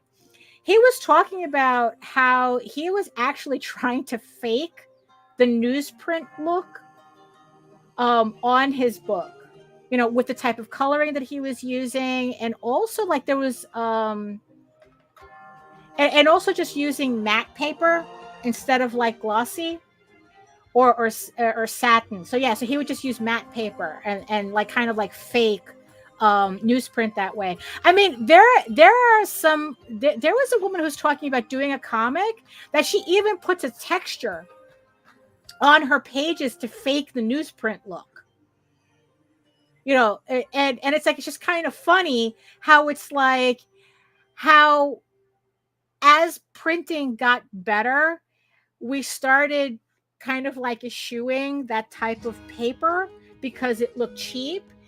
And now we're kind of like circling back, and it's like, well, how do we get that newsprint look? How do we get back on newsprint again, to the point that people are literally faking the newsprint look on regular paper. I mean, it is funny, you know. And yeah, but if we're talking about cost, um, and the funny thing is that I'm not even sure if this paper is even considered newsprint. Yeah, that's nostalgia to a certain degree, right? Like, I'm not really sure if even the paper here is considered newsprint. I mean, it's a very thin white paper. I mean, I know that it yellows like newsprint. That's for sure. Hold on. Okay, so this is an actual manga. Hold on. Actual manga. This is an actual Japanese. So this one's an actual manga that I got from a Japanese bookseller, and it's kind of the same. Like, the paper is white, but the thing is that you can see it yellowing on the spine. So I'm not even sure if even manga is printed on newsprint technically. It's just printed on really, really cheap paper. So yeah. I mean, Jose was JD was yeah, he was looking into Chinese a Chinese printer too. Um and we just haven't tried them yet. Oh, I'm skipping here. Hold on. Let me try something. I know that the music adds nice ambiance. Yeah, you see the music was interfering. The other tab was interfering. Um so it's like, why is manga so much cheaper than American comics? Is it just a huge amount of comics they print? Yeah, I think so. I think it's like it's the it's bulk. It's just the volume that they print. Because that was something that I had read too, that even for like independent manga makers, that they're not, when they go make their own, they self-publish for Comic Cat. Yeah, it's like I was reading that, yeah, their price, how much they get their books for, is incredibly inexpensive compared to what we have to pay. But also I think too that it's like, yeah, I think it's just a volume thing, really. Um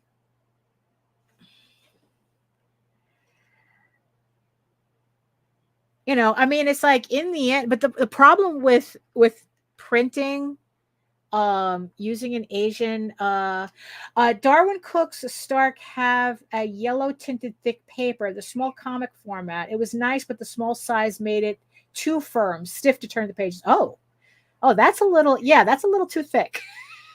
Yeah. Yeah, that's the only thing with printing in Asia, though, is that you really have to be committed to the book that you're printing, because you're going to have a pallet of that shit in your house. I mean, it's like if that's why it's like, I would only do that kind of printing for like trade paperbacks. I wouldn't do it for individual issues, because in the end, it's like, because for me, the whole point is to phase out the individual issues for trade paperback. Tornado says they're not too proud to use newsprint and they get discounts from printing in bulk. Yeah, I'm pretty sure it's a volume issue. The Beowulf trade paperback is being shipped in 17 boxes. Good luck with that, sir. So it's like, like I said, I hope you like what you produced, because you're going to be seeing it for a while. And that's the thing. It's like, that type of printing requires a certain level of commitment. Because it's not like it's not like with POD, with print on demand, where it's like, oh, every printing I can make a change because I'm only printing 80 at a time, or I can update something, or it's like, it's like, oh, I caught this mistake. I'll get it on the next printing. With this one, it's like, it's like, I'm going to have 500 books of this, or 1,000 books of this, So, but yeah, but I would, it's like, because Jose was listening to a show with this guy, I guess, who worked in Japan and who worked on manga, and he worked with manga companies, right?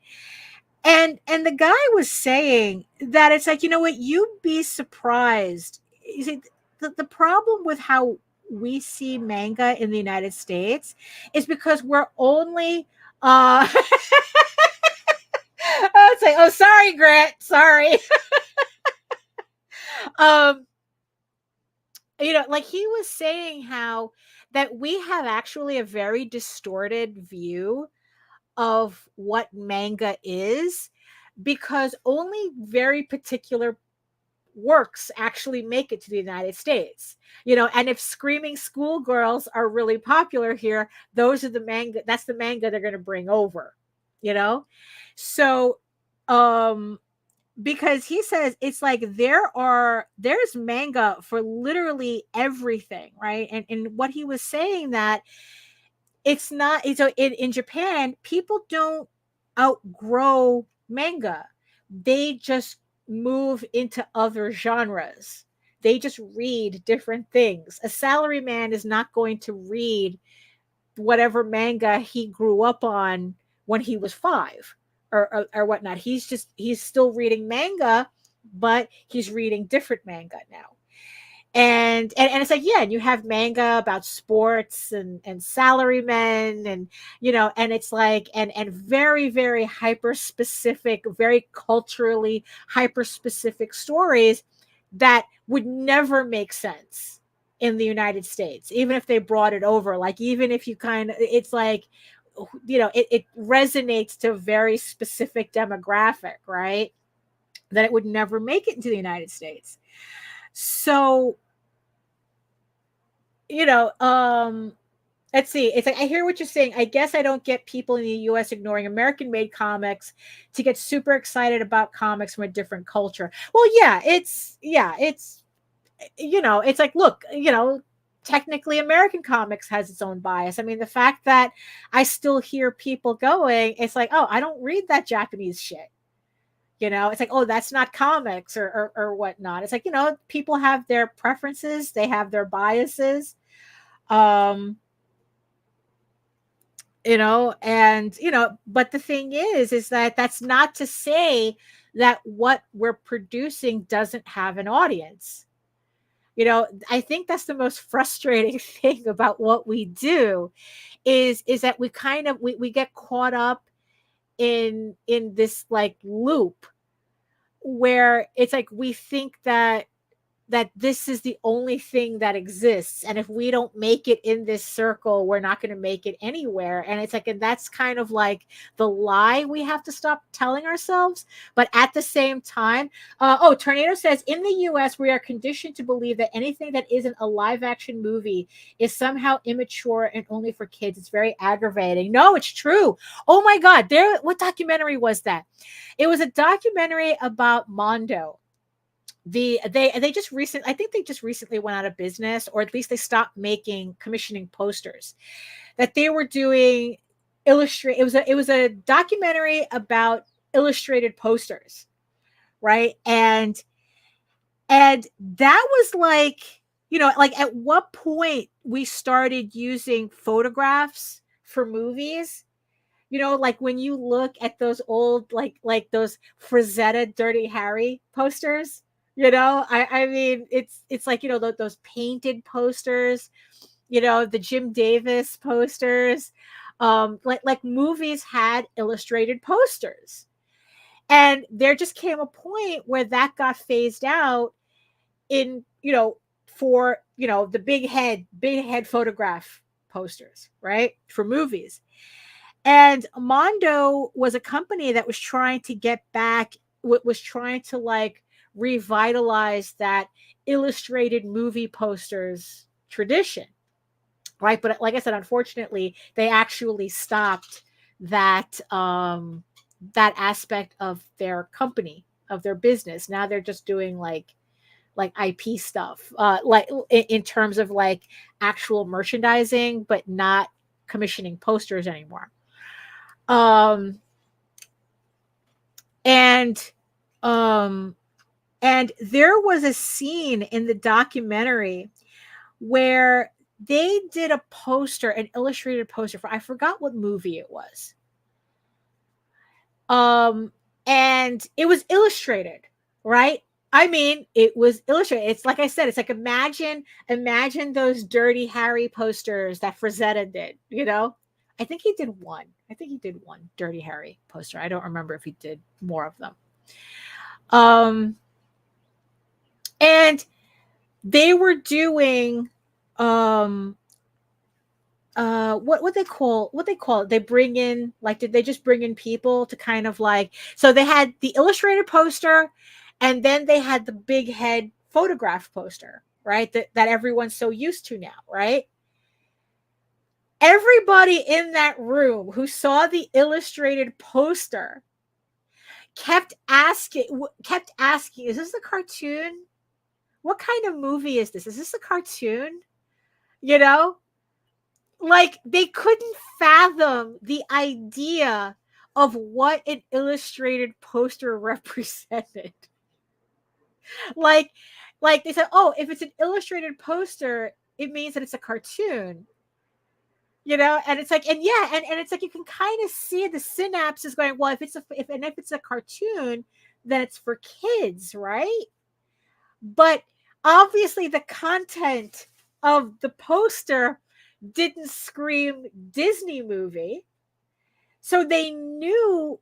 So it's like you can literally see like their confusion on their face. If it's like it's illustrated and illustrations for kids, but this doesn't look like it's for kids. So is this a cartoon? Yeah, I forgot the name of the documentary, but yeah, it's like it is aggravating.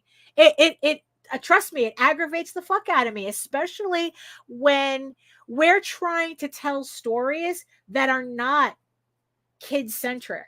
Like none of my work, even though like Tall Tales, you know, we kind of say it's like for 12 and up, you know, it's like if they can watch Lord of the Rings, they could read Tall Tales. We're not really writing them for kids, you know, and Eagle Raven is especially not a book I'm writing for kids. You know, it's like I'm not interested. It's like I'm not interested in entertaining children. So nothing I do is for that purpose. But everybody looks, but well, not everybody. Too many people look at my artwork and automatically assume it's for children when it's not. You know, and that's kind of, yeah, and that's incredibly aggravating. And yeah, so it is kind of so yeah, so that kind of like gets in the way of us, you know, like marketing our comics, because it's like Beowulf, I don't think that Grant does a book called Beowulf, and it's like, and I don't think that's really a kid's book either. Like no one would say it's like, oh yeah, this is for children. Like maybe a 12-year-old could read it. I've heard someone say that Family Guy is for kids because it's a cartoon. Yeah, I arched an eyebrow so hard that it nearly flew off my face. Oh, my eyebrows! No, that's ridiculous. That's like saying like South Park is not for kids. You know, Family Guy is definitely not for kids. You know, I mean, it's absolutely ridiculous. But it's like for some reason, it's like they just can't. So us in comics, it makes it very difficult for us to market this, especially in the way conventions have changed over the years. You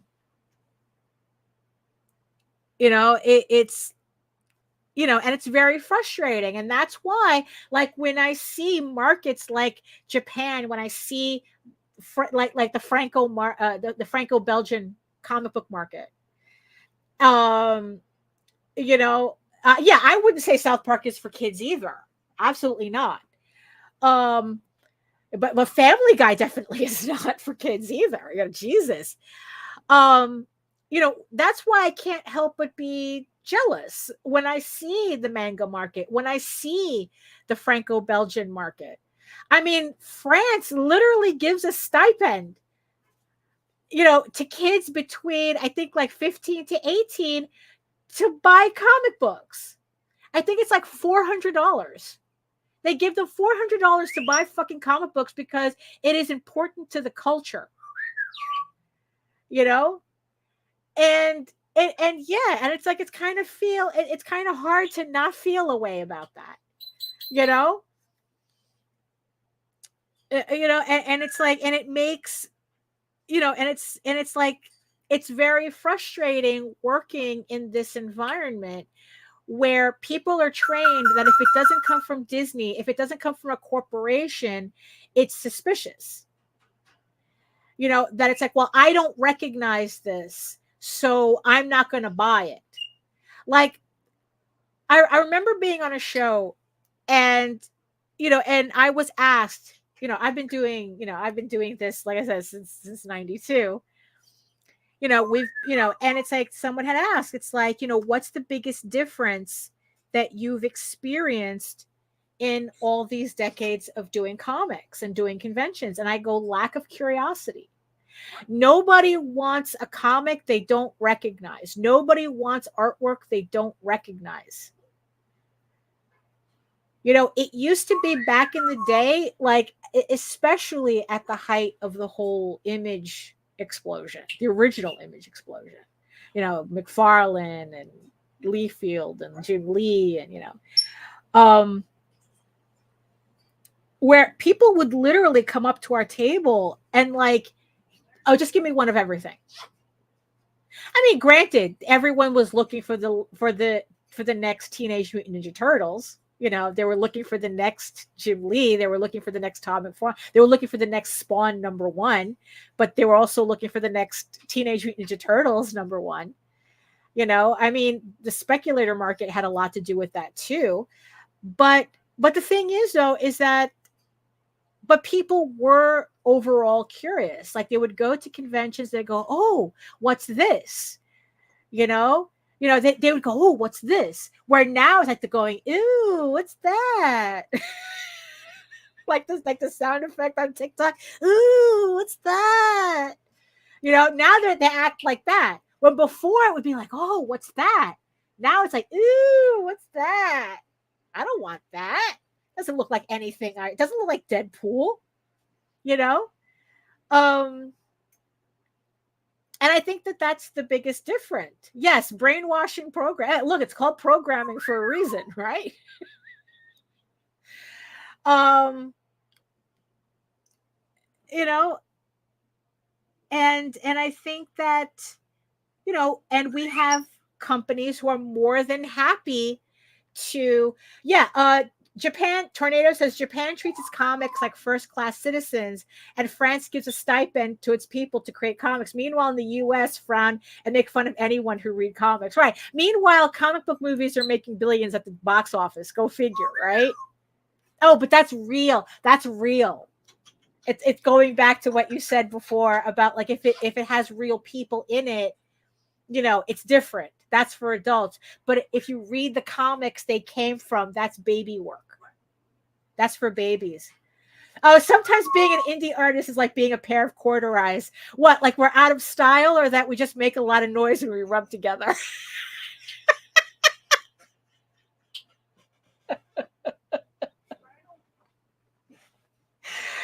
I mean, so yeah, it's kind of like, yeah. So it's very frustrating. And the thing is, though, it's like, and the only thing that I could think of is like, well, if this is how people in the United States, people who collect manga, if this is how they feel about comics, that unless it reminds them of a particular format, right? Like I don't know. It's like, yeah, it's like, if Beowulf looked like this, if Tall Tales looked like this, was in this format, would they be as quick to dismiss it? You know, because also here's the other thing too, right? When all your books are this size, all your bookshelves are made to accommodate this. They're not made to accommodate this. If all your bookshelves are made for this. So that's also kind of like another weird thing we might have to consider, you know, if we want to change, if we kind of like want to expose ourselves to a different market, is that how important is it to change formats because of the audience, because of the environment that the audience that we're trying to attract is in? If all your bookshelves can accommodate this, right, then you're less likely to buy a book that makes it difficult to store. Oh, people don't want to admit to liking corduroys.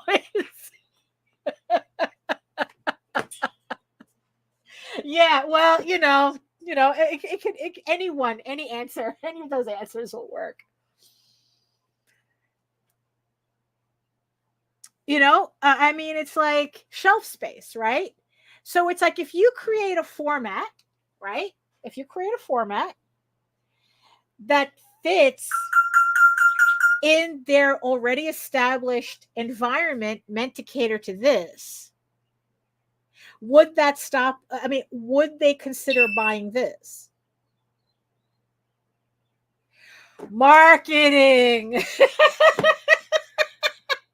Grant says, I guess it irritates me that it feels just as closed-minded to say, I'm not going to read this comic because it looks American. No, of course. Just like it's just as stupid when somebody says, oh, I don't read that Japanese shit. What Japanese shit are you talking about? Are you talking about Otomo? Are you talking about Junji Ito? Are you talking about Vinland Saga? I mean, are you talking about this? I mean, it's like, what Japanese shit are you talking about, right? When they say stuff like that, like, what? I don't understand. What do you mean by that?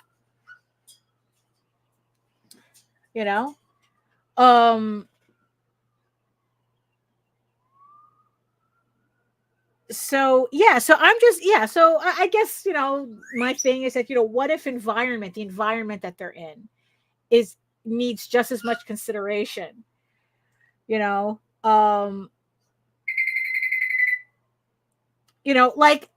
said, it's like, so I put Eagle Raven and Tall Tales on Webtoons, right?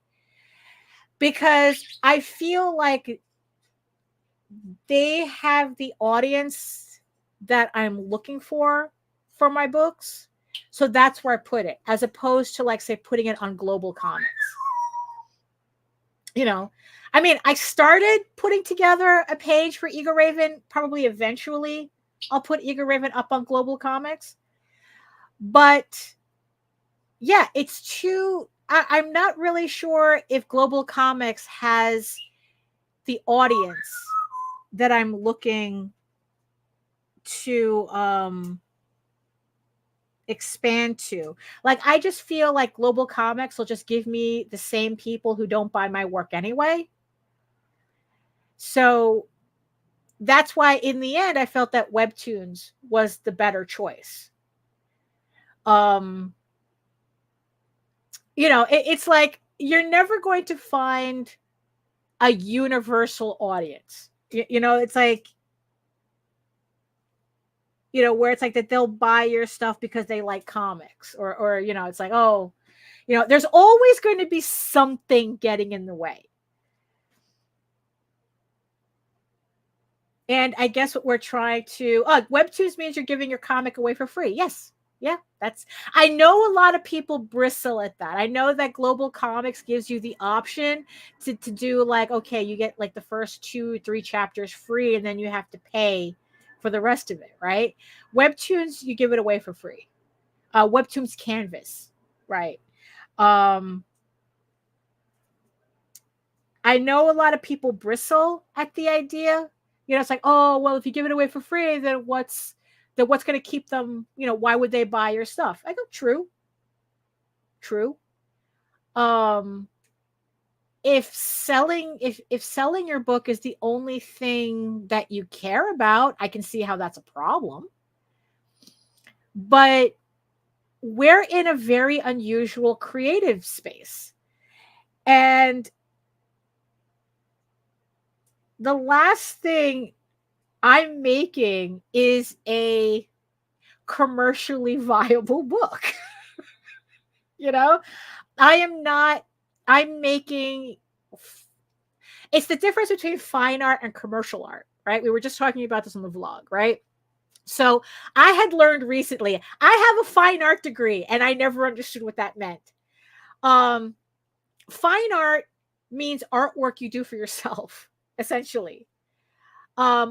Commercial art is art that you do for a commercial market. So you're talking about two separate disciplines that have a different end result for what you're doing. Right? So if you're doing commercial art, if you're literally doing commercial art, right? You're catering your artwork to your market, right? To the market that you're aiming at. I mean, I want to do my comic book. I do my comic because I enjoy it, but I also want to make money at it. Well, sometimes, I mean, yes, yes, but there's certain, it's like there's certain limitations to that, or at least in the way things are now, as we know it right now. It's like you want to make your comic, but you want to make money at it. But the thing is that if you're making a comic for yourself, there's going to be limitations in that's going to reflect in how the audience at large receives it and wants to pay for it. It's I guess it could work as a kind of advertisement for the trade. Well, yeah, I mean, that's true. That could happen. Yeah, exactly. But the thing is, though, it's like, because in the end, I have it on Webtoons in the end just to bring exposure to the comic. I didn't put it on Webtoons, go, oh, hopefully, the next Kickstarter it'll really pay off. I can't, I'm at a point where I can't think that way. Like, yeah, you gather public awareness with that tactic, but you can't give all away for free. Well, but on Webtoons, that's what I'm doing. I mean, does the majority of the people who read comics on Webtoon not going to buy the book? Maybe, probably. But at the same time, how many times have we seen Webtoons, like the top Webtoons go to print and they're selling millions of copies? I don't know if they're selling millions of copies, but people are buying, because in the end, there are people who want to read it, who read it on Webtoons, and then they want to have the hard copy.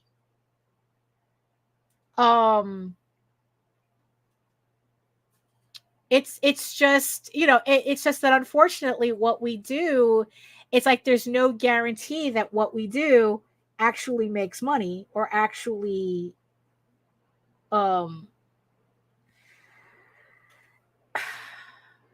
yeah. I don't know. It's like, I mean, yeah, at this point, it's just that, you know what? If somebody can't buy my book or won't buy my book, at least I can send them to Webtoons. And then hopefully one of them will eventually buy the book. I mean, it's like Grant says, I don't know. I guess it's as good a strategy as any. I mean, really, at this point, I think we're all kind of throwing spaghetti on the wall and sees what sticks. It's like I keep talking about going to anime conventions. I haven't been at anime conventions since the early 2000s.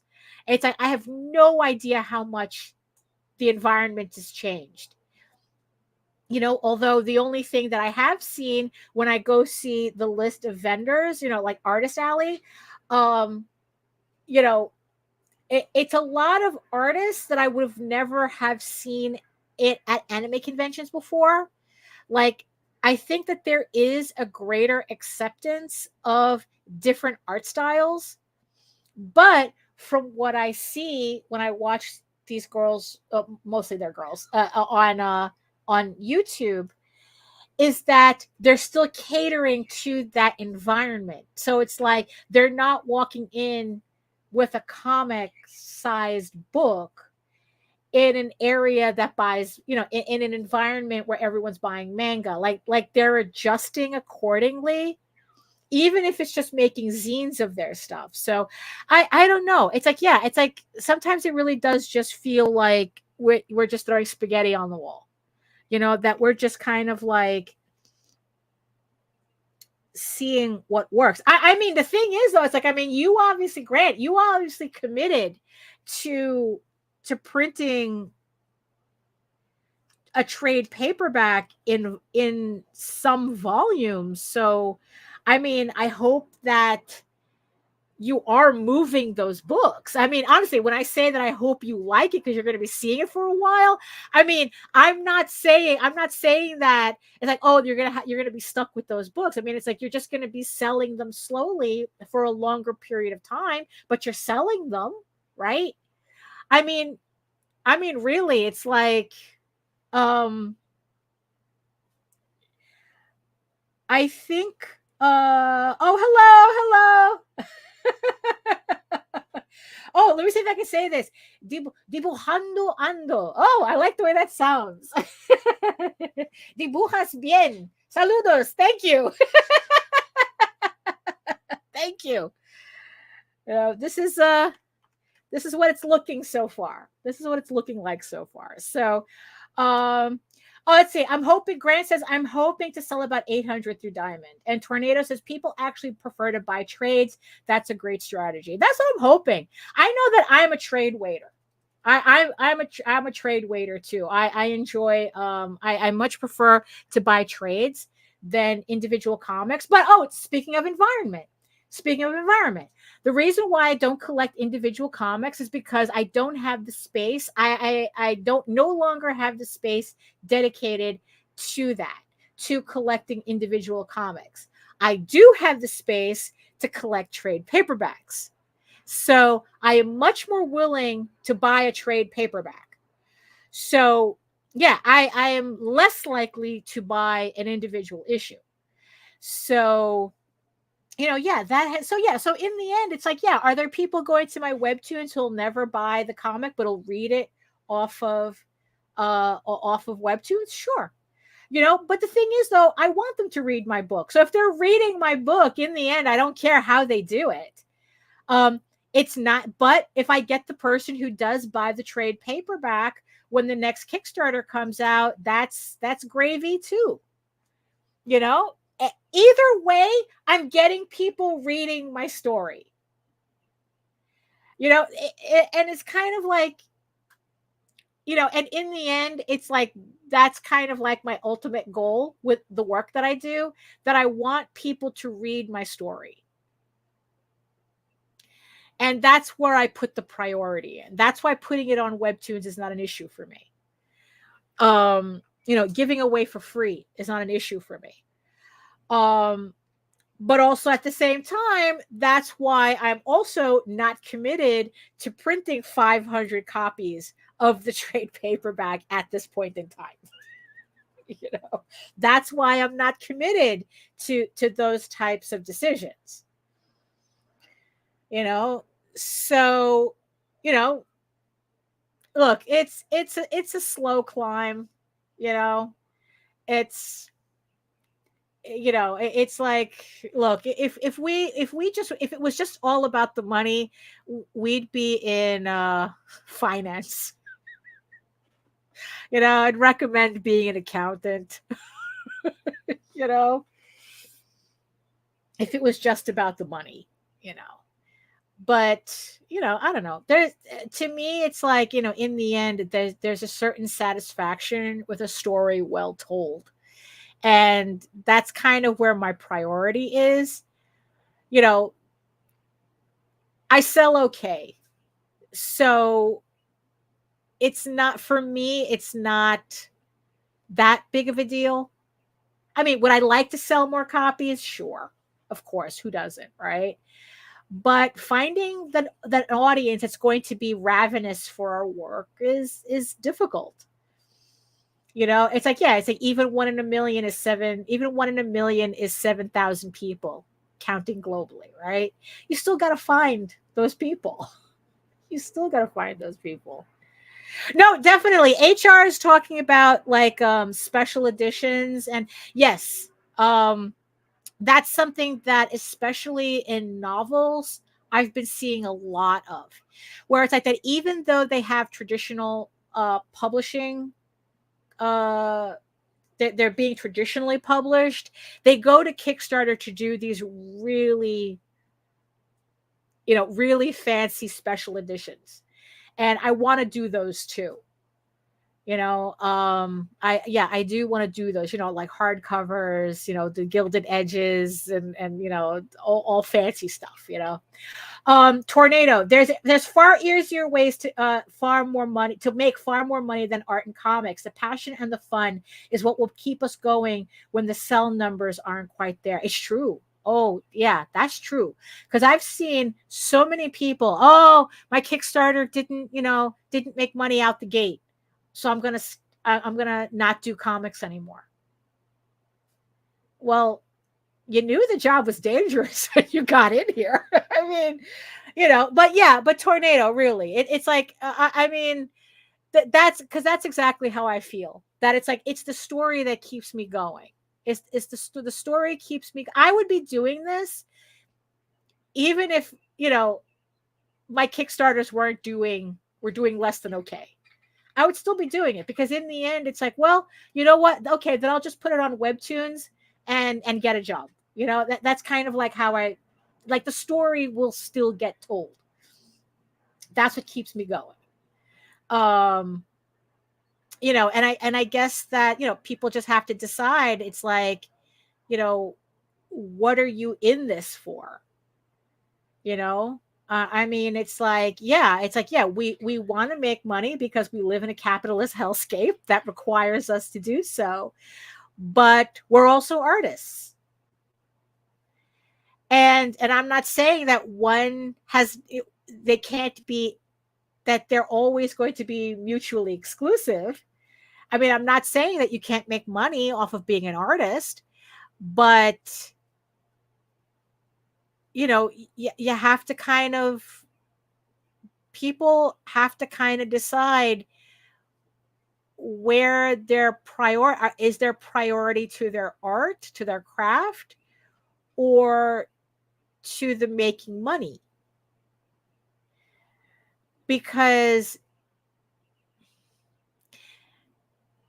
the craft, I mean, because it's like, if the craft is to the service of the money, then you're doing something different.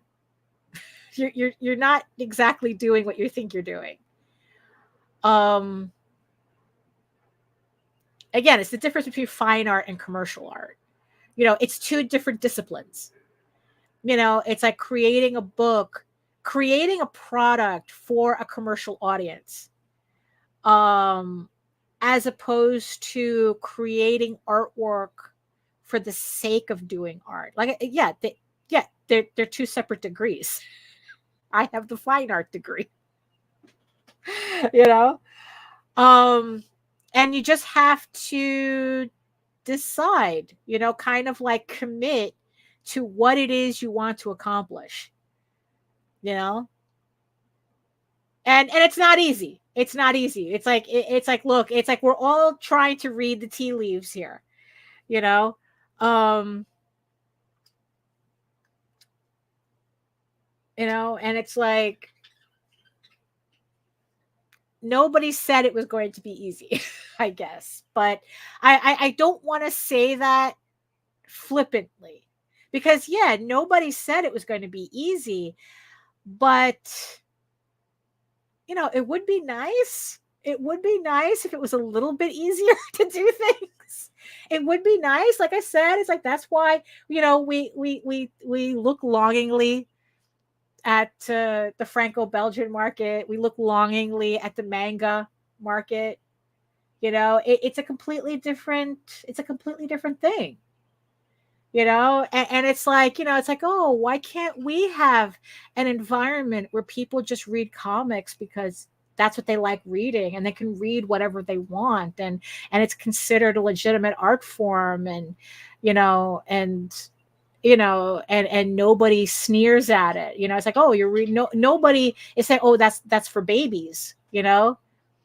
Nobody's, it's like, why can't we have that? It's like, well, because we live in the United States and we have a completely different cultural system than those countries, and we just have to try to maneuver around it. Yeah, nobody said it was going to be easy, but nobody said it was going to be backbreakingly hard either. Yeah, that's kind of the part that hurts. That's the part that hurts. It's like when you think you've done a job well done, and it's not rewarded in the way you think the work would inspire. And that's, yeah, and honestly, that's why we're all kind of like in that mood. We're kind of in a collective creative mood. I mean, I don't know. It's like, maybe we just all need therapy. Maybe that's just what it is. Maybe that's what this was. Maybe that's the real that's the real point of my draw streams, right? Tornado says 100% true. It shouldn't be this hard. Yeah, I agree. Because you know what? I remember when it wasn't that hard. I remember back in the day when it wasn't that hard. Like I said, we would be at conventions and people would be like, give me one of everything. We would sell out of books. I've sold thousands of copies. When we first published Tall Tales, we sold 3,000 copies out the gate. Now I can barely sell 80 copies. Yeah, it didn't used to be that hard, So it's like, yeah, I get you. I really, really do. I really do. It's like, yeah. What a note to end this on. What a note. It's like we're like I just realized we were past the 2-hour mark already. And as I said, there was no way I was going to finish anything I said I was going to do on this piece. But the thing that I am happy with how it's coming out.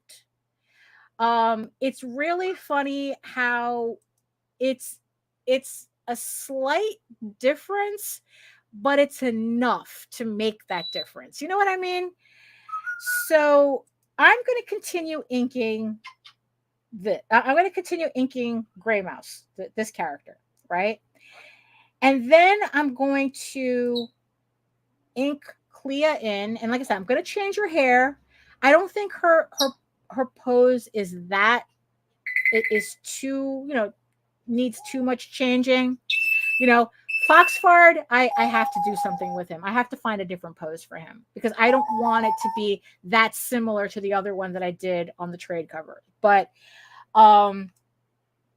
yeah, it is funny. It is funny how it's like just re-inking it, and it's like, you know what? Yeah, I'm on the right track now. Before I didn't feel like I was on the right track when I was trying to redraw it. Now it feels like, okay, I think I know what I'm going for here.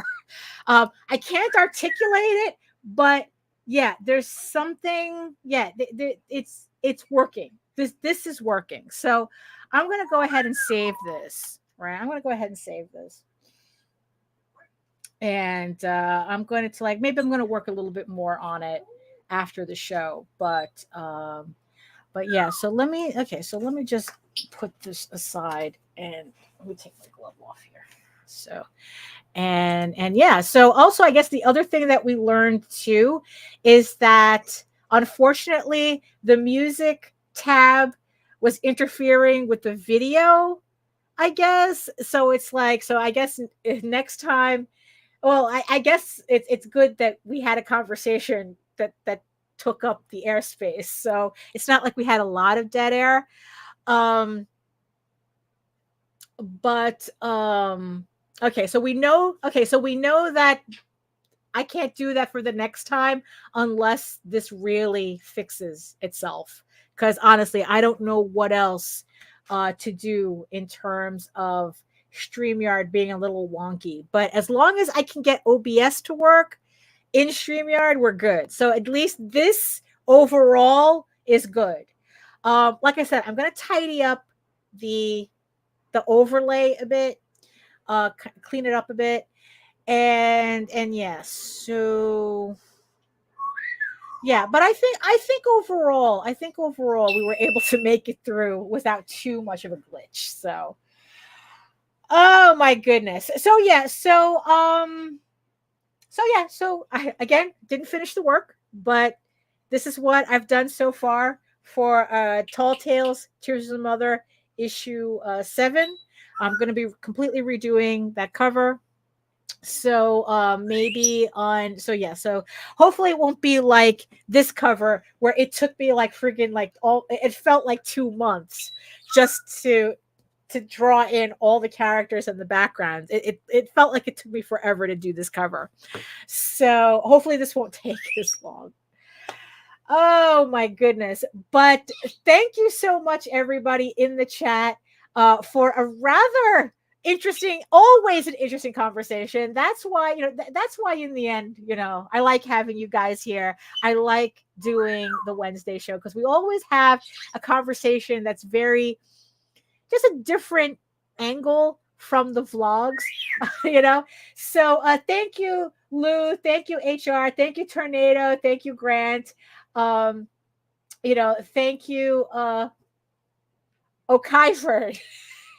O'Kyford. Thank you, O'Kyford. Thank you. Yeah, thank you, everybody Melissa. Thank you, Melissa. Thank you, everybody who showed up in the chat and kept me company. Gothic Lolita Angel, thank you so much for keeping me company today.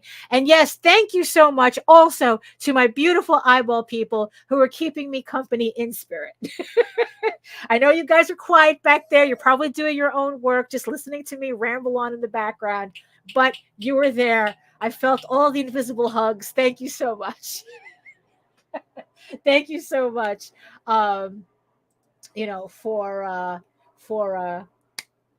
For just showing up to my stream. You could have been watching anything else and you decided to stay here. So thank you so much. It means a lot.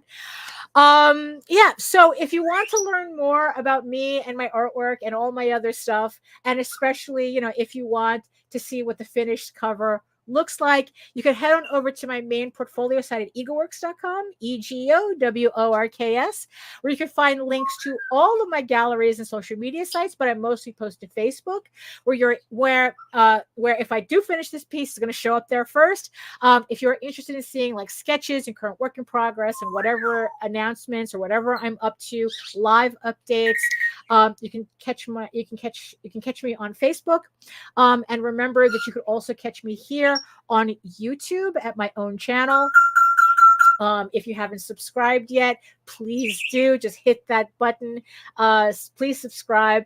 And remember to hit the notification bell so you get notified whenever any of our shows, our show, because I also broadcast through the Indie Comics Network as well. So it's a royal we. It's the royal hour. So at least you'll get notified whenever any of my shows go live. Also remember that you could read, hold on. Oh, let me get my cards here. That you can read Eagle Raven, Heir of the First Unicorn, for free, uploading every day, Monday through Friday. And remember that you could also read it for free every Tuesday, updating every Tuesday on Webtoon for free as well. So you can either read it on Webtoon or you can read it on my website. On the website, we're already on issue 5. On Webtoons, we're just finishing up issue 1. So platform of choice, you have it. But if you prefer your fantasy to be more of a furry Lord of the Rings adventure, you can head on over to Tall Tales, TAILS online.com.